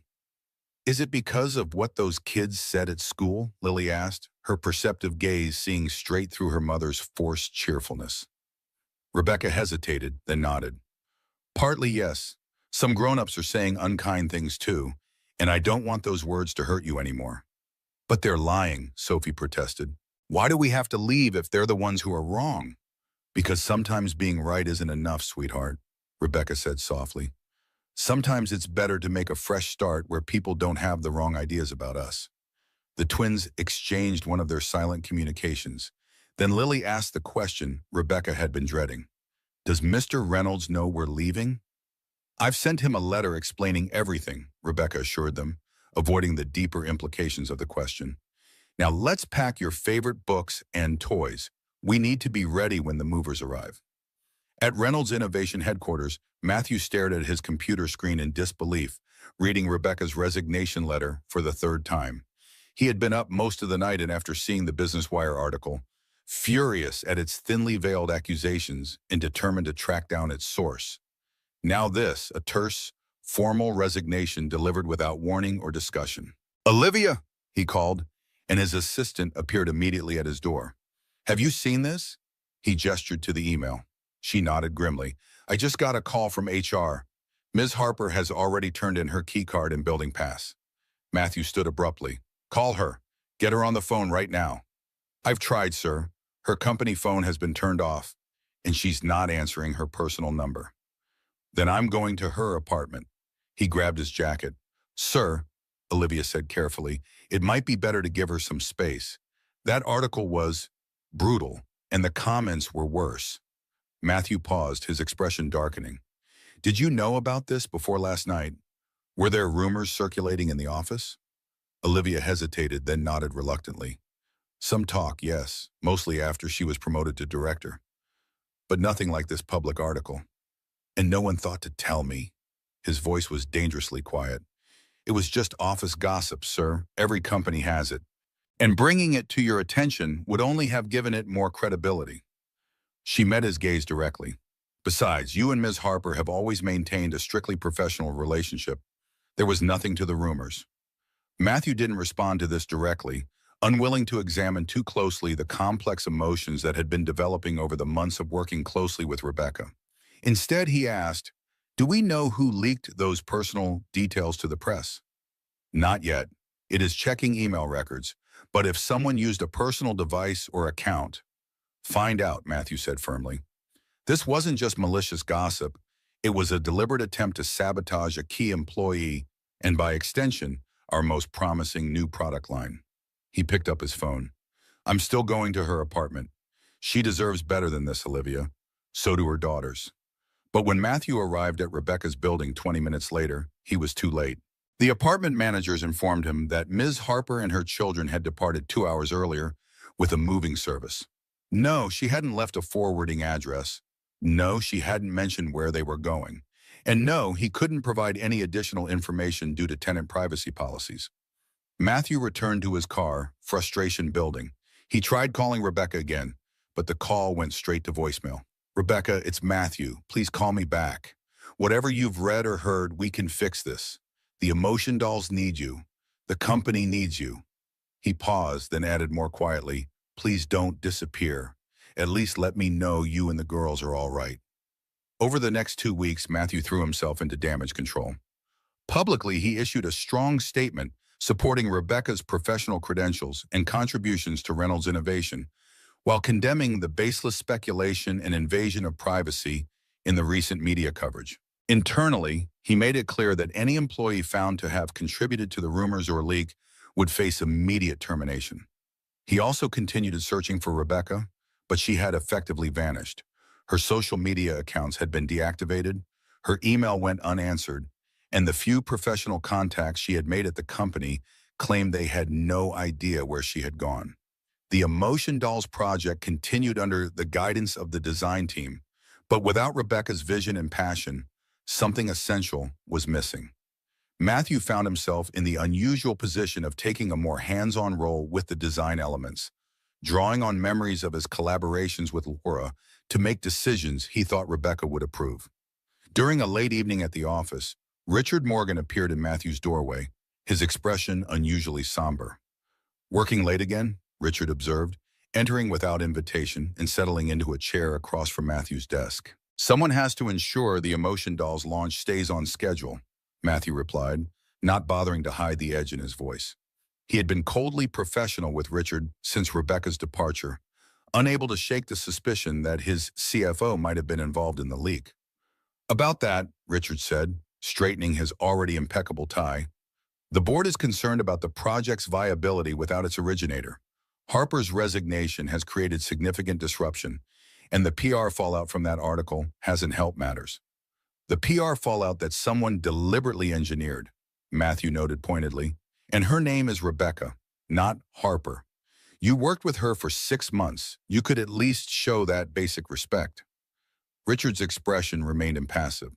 I'm simply communicating the board's concerns, Matthew. They're wondering if it might be better to delay the launch until things settle. No, Matthew said firmly. We're proceeding as planned. The concept is solid, the market research is strong, and the product design is nearly complete. Rebecca's departure is unfortunate, but it doesn't change the value of what she created. Even if that creation comes with unwelcome attention, the Business Wire article may be just the beginning. There could be follow-up stories, more speculation about your professional relationship. Matthew's patience, already thin, snapped entirely. Let's stop pretending, Richard. You've opposed this project from the beginning. You've questioned Rebecca's qualifications despite her obvious talent. And now, coincidentally, highly personal details about her life end up in a gossip article right before our product launch. He leaned forward, eyes locked on Richard's. Did you have anything to do with that leak? Richard's expression hardened. That's an offensive accusation, Matthew. I've dedicated 15 years to this company, longer than you have, if we're counting the years you checked out after Laura died. The deliberate cruelty of the remark hung in the air between them. Matthew had never spoken openly about his struggle with depression after Laura's death, but Richard had been one of the few who knew how close he had come to ending his own life. Get out of my office, Matthew said, his voice dangerously quiet. Matthew.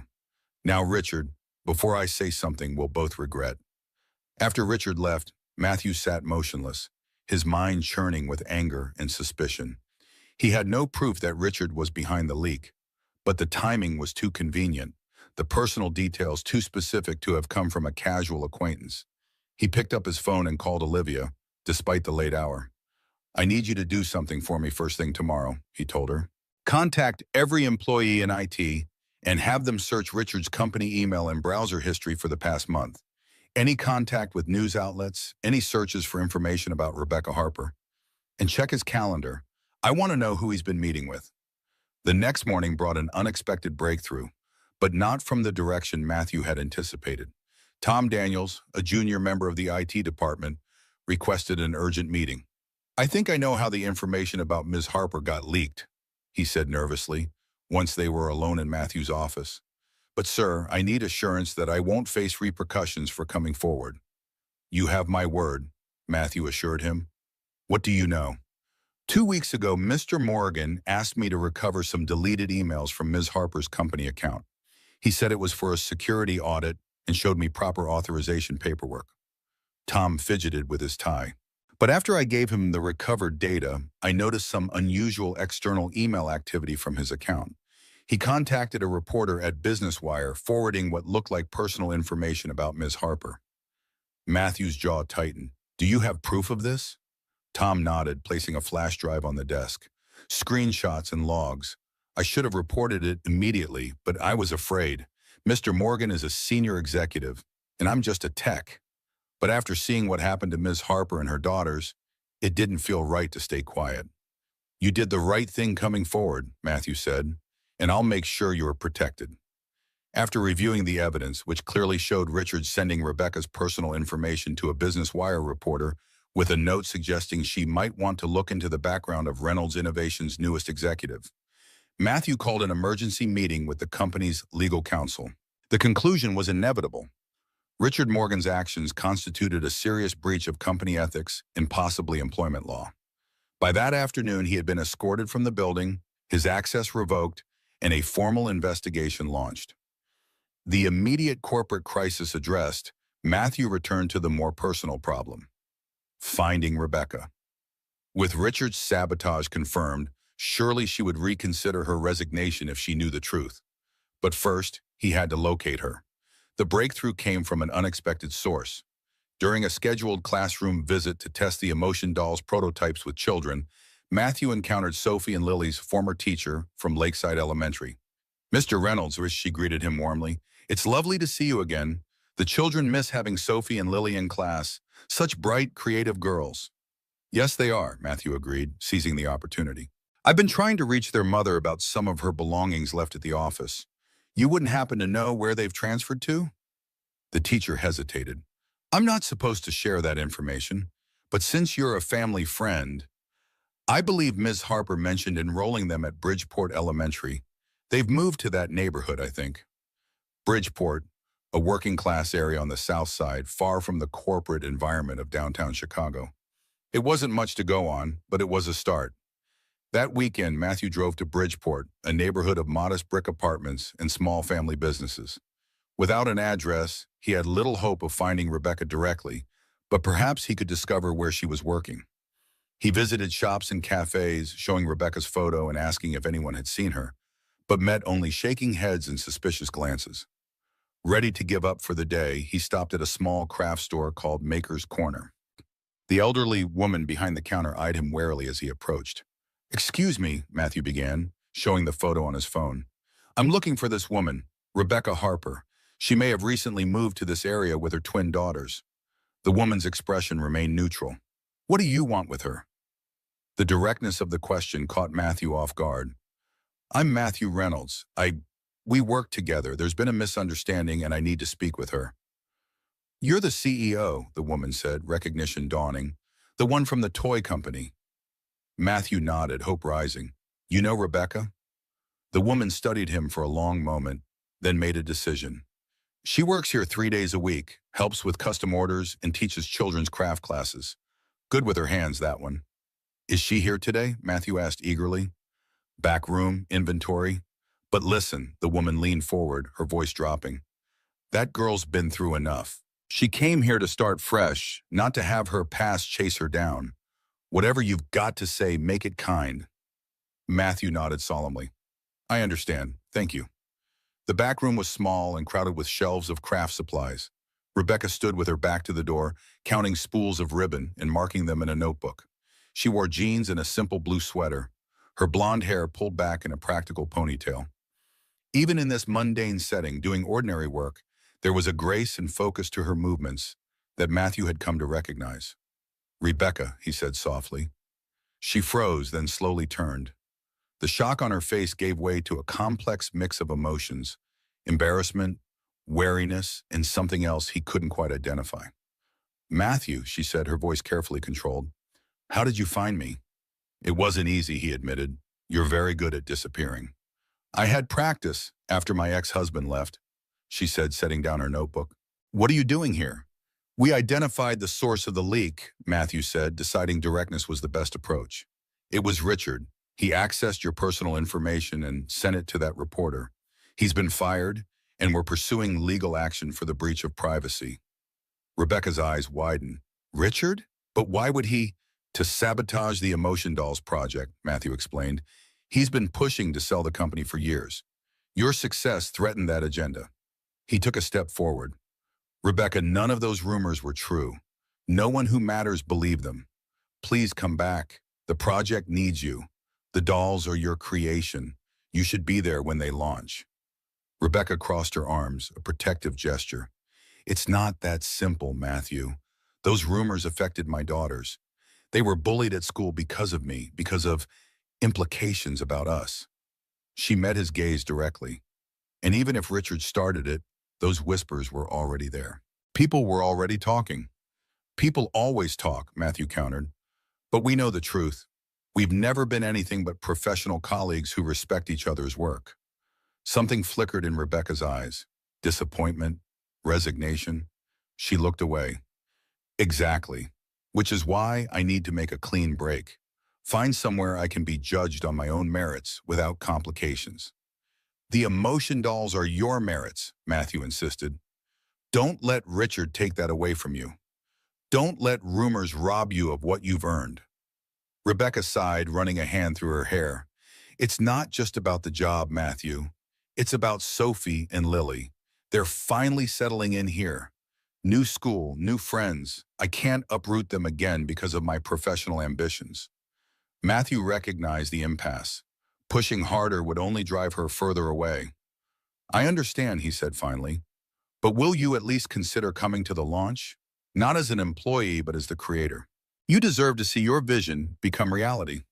Before Rebecca could answer, the shop bell jingled, and two familiar voices called out, "Mom!" Sophie and Lily burst into the back room, school backpacks bouncing, then stopped abruptly when they saw Matthew. For a moment, no one spoke. Then Lily broke into a wide smile. "Mr. Reynolds!" she exclaimed, running to hug him without hesitation. "Did you come to visit us?" "I did," Matthew said, kneeling to receive her embrace. "I missed you both." Sophie approached more cautiously. Did you find Mom because of my drawing? I told Lily you would. Matthew looked confused. What drawing? Rebecca explained reluctantly. Sophie has been drawing pictures of our old apartment in the company building. She says she's leaving clues so you can find us, like in a treasure hunt. She gave her daughter a pointed look, even though I explained that wasn't a good idea. But it worked, Sophie declared triumphantly. He's here. The simple logic of a 5-year-old cut through the adult complications. Matthew couldn't help but smile. Actually, your teacher told me you might be in Bridgeport, but your drawing would have been a much better clue. I have lots more, Sophie offered eagerly. I can show you. Not today, Sophie, Rebecca interjected firmly. Mr. Reynolds was just leaving. He has a company to run. Matthew stood, recognizing his dismissal. Right. Well, it was wonderful to see you both. Keep up with your drawing, Sophie. And Lily, remember what we talked about with the emotion dolls? Feelings are like weather, always changing. Lily nodded solemnly. I remember. Mom still makes us feeling friends at home, but they're not as nice as the ones at your company. They're perfect exactly as they are, Matthew assured her, then turned to Rebecca. Thank you for seeing me. The invitation stands for the launch or anything else. As he turned to leave, Rebecca called after him, Wait, you forgot something. She disappeared into a small office and returned with a carved wooden doll, one of the original prototypes for the Emotion Dolls line. You should have this for the archive room with the other important pieces of company history. Matthew accepted the doll, noting that it had been carefully finished with Laura's signature expression style, the eyes that seemed to hold wisdom beyond the simple wooden form. Thank you, he said quietly. I'll make sure it has a place of honor. Outside the shop, Matthew sat in his car for a long moment, the wooden doll resting on the passenger seat beside him. The encounter had not gone as he had hoped, but at least he had seen for himself that Rebecca and the twins were safe, if not flourishing. She had made her choice, and he needed to respect it, no matter how empty the company felt without her presence. He started the engine, then noticed something unusual about the doll. The base seemed thicker than the standard design. Curious, he examined it more closely and discovered a small compartment built into the bottom, sealed with a tiny wooden plug. Inside was a folded piece of paper, yellowed with age, written in a hand he would recognize anywhere. Laura's handwriting. With trembling fingers, Matthew unfolded the note and read, My dearest Matthew, if you're reading this, then I'm gone, and you've found my final design concept. I've been thinking about children who struggle with emotions they can't name, like the feelings that will come after I'm no longer here. Imagine a doll whose face can change like our feelings do, showing children that it's normal for emotions to shift and transform. A tool for tiny hearts to understand their biggest feelings. This will be my last gift to the children we never had but always wanted, and my last wish for you that someday you'll find your way back to creating joy, not just managing what we built. With endless love, Laura. Matthew stared at the note, his vision blurring with tears. How had this ended up in Rebecca's prototype? Had she found it in the archive room? Had it somehow guided her design without her knowledge? The coincidence was too profound to be mere chance. Rebecca's Emotion Dolls concept had unknowingly fulfilled Laura's final vision for the company, a bridge between past and future that neither of them could have anticipated. Matthew carefully refolded the note and placed it in his wallet. Then, instead of driving away, he turned the car off and returned to the shop, the wooden doll clutched in his hand. When the bell jingled again, Rebecca looked up from the counter where she was helping a customer, surprise evident in her expression. Just a moment, Matthew said, holding up the doll. There's something you need to see. Matthew carefully refolded the note and placed it in his wallet. Then, instead of driving away, he turned the car off and returned to the shop, the wooden doll clutched in his hand. When the bell jingled again, Rebecca looked up from the counter where she was helping a customer, surprise evident in her expression. Just a moment, Matthew said, holding up the doll. There's something you need to see. Matthew held up the doll, his hand trembling slightly. Rebecca, look at this. There's a hidden compartment in the base. Rebecca frowned, setting aside the receipt she'd been writing for a customer. A compartment?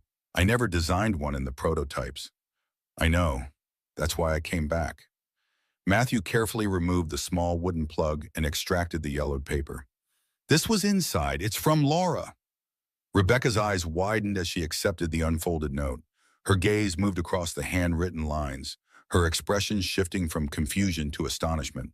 When she finished reading, she looked up at Matthew, her voice barely above a whisper. This is impossible. I never saw this note. I didn't know Laura had this idea. Yet you created exactly what she envisioned, Matthew said softly. A doll whose face can change like our feelings do. A tool for tiny hearts to understand their biggest feelings. Those are her words, written before she died. The coincidence was too profound to dismiss as mere chance. Something greater seemed to be at work, a connection across time that neither of them could fully comprehend. She wanted me to find my way back to creating joy, Matthew continued, his voice thick with emotion. Not just managing what we built. And then you appeared, with your daughters and your wooden dolls. Rebecca stood motionless, the note still in her hands. The shop around them faded away as the significance of the moment enveloped them both. I think, Matthew said carefully, that Laura would see this as a sign. That the emotion dolls were always meant to exist. That perhaps we were meant to find each other.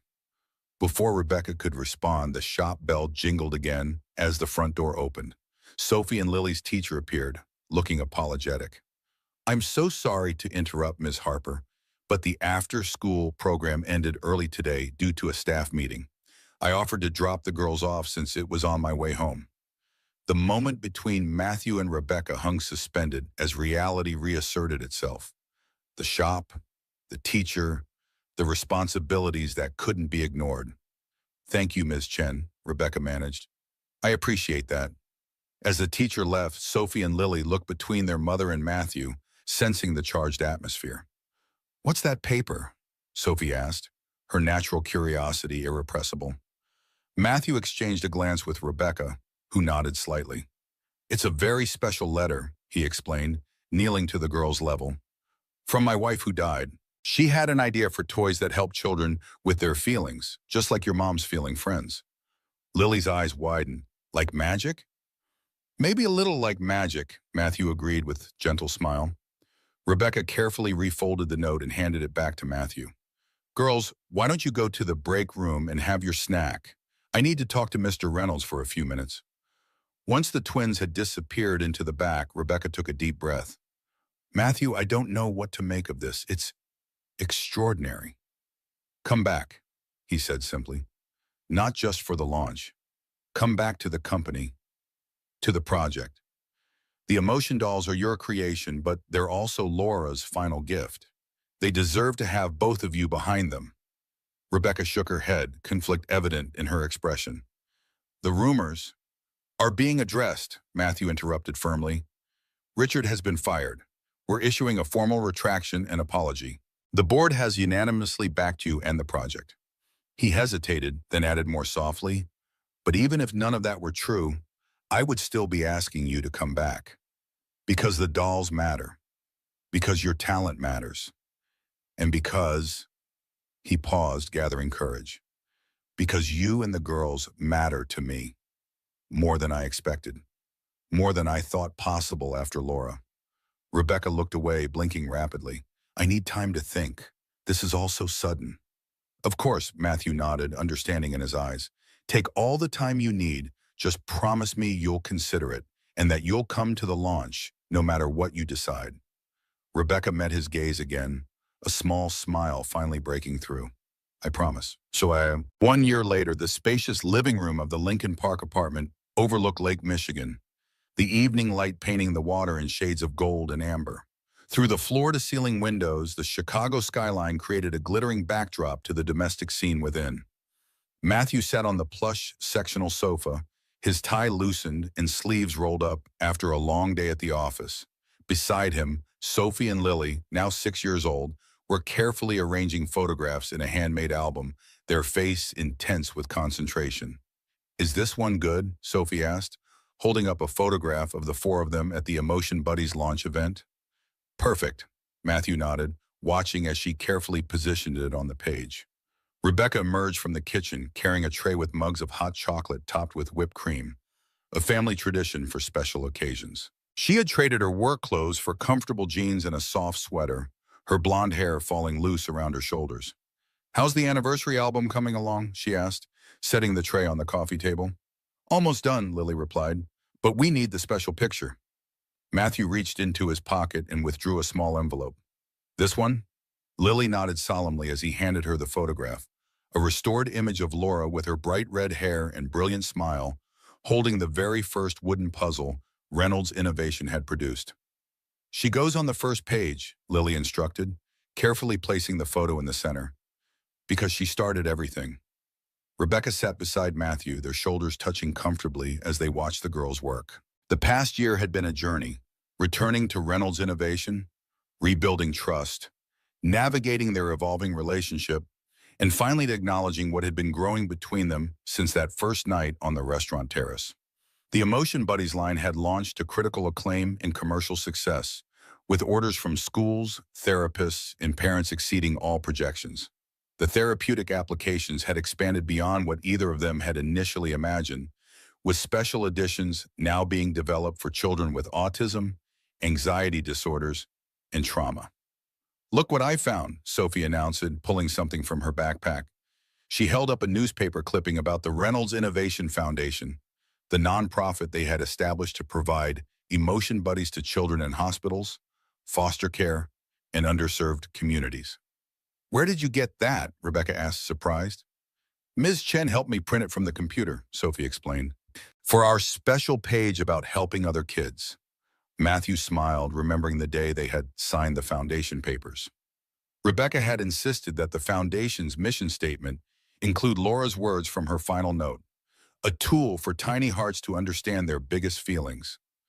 Lily finished arranging the photos and sat back to admire their work. On the coffee table beside the album stood a row of Emotion Buddies, the original prototype Rebecca had created for the twins, the production model that had launched the line, and a special edition with features from both designs that Matthew had crafted by hand for their 6-month anniversary. "All done," Sophie declared, closing the album carefully. "Can we have our surprise now?" Matthew and Rebecca exchanged a knowing glance. "I think they've been patient enough," Rebecca said with a smile. Matthew nodded and reached behind the sofa cushion, retrieving a small gift-wrapped box. "This is for both of you," he said, handing it to the eager twins. They tore into the wrapping paper with synchronized efficiency, revealing a wooden box with intricate stars carved into the lid. Inside, nestled in velvet, were 2 matching silver lockets. "Open them," Rebecca encouraged softly. The girls carefully opened the lockets to find tiny photos inside, a family portrait on one side, and on the other a picture of the night sky filled with stars. "Remember what Grandpa said about the stars?" Rebecca asked, her voice gentle. "That people we love become stars when they die," Lily recited, "so we're never alone in the dark. And that we're all made of stardust," Sophie added, "so we're all connected." Matthew helped clasp the lockets around their necks. "These are to remind you that family isn't just who we're born with, it's also who we choose to love." As the girls admired their new treasures, Rebecca leaned against Matthew's shoulder, her voice low enough for only him to hear. "Are you ready to tell them?" He nodded, taking her hand in his. "Girls, we have something important to ask you." The twins looked up, instantly alert to the shift in tone. "You know that Matthew and I love each other very much," Rebecca began carefully, "and that we've become a family over this past year. We want to make that official," Matthew continued. "I've asked your mom to marry me, and she said yes." Sophie and Lily exchanged one of their twin glances, a silent communication passing between them. "But," Matthew added, "before we do that, we wanted to ask how you feel about it, because this decision affects all of us." For a moment, the girls were silent. Then Lily, always the more intuitive of the two, asked, "Will you be our dad? For real?" Matthew's throat tightened with emotion. "If you would like that, yes. I would love to be your dad." The twins launched themselves at Matthew and Rebecca, creating a tangle of arms and laughter on the sofa. "Yes," they chorused. As the excitement settled, Sophie looked thoughtful. "But what about your wife in heaven? Laura? Will she be sad?" Matthew exchanged a glance with Rebecca before answering. "I think Laura would be very happy. She always wanted me to find joy again. and she would have loved you both so much. She's part of our family too, Lily declared with the certainty only a 6-year-old could muster. Even if we can't see her. Rebecca smiled, tears glistening in her eyes. That's exactly right. Later that evening, after the girls had been tucked into bed, Matthew and Rebecca stood by the window, looking out at the city lights and the darker expanse of the lake beyond. 1 year ago, I never could have imagined this, Rebecca said softly. Any of it. Matthew wrapped his arm around her shoulders. When I found Laura's note in that doll, I finally understood something she used to say. The most valuable gifts often come to us in unexpected packages. Rebecca turned to face him. Like two little girls asking for leftovers? Exactly like that, he smiled, touching her cheek gently. Or like a wooden doll with a face that could change. Or a CEO with a heart that could heal, she added. Outside, the first stars were appearing in the darkening sky, while inside, a family created by chance, choice, and perhaps a touch of something more magical, had found their way home to each other. On the shelf above the twins' desk, the original Emotion Buddy, half Rebecca's design, half Laura's vision, watched over them all, its changeable face currently displaying a serene smile of contentment.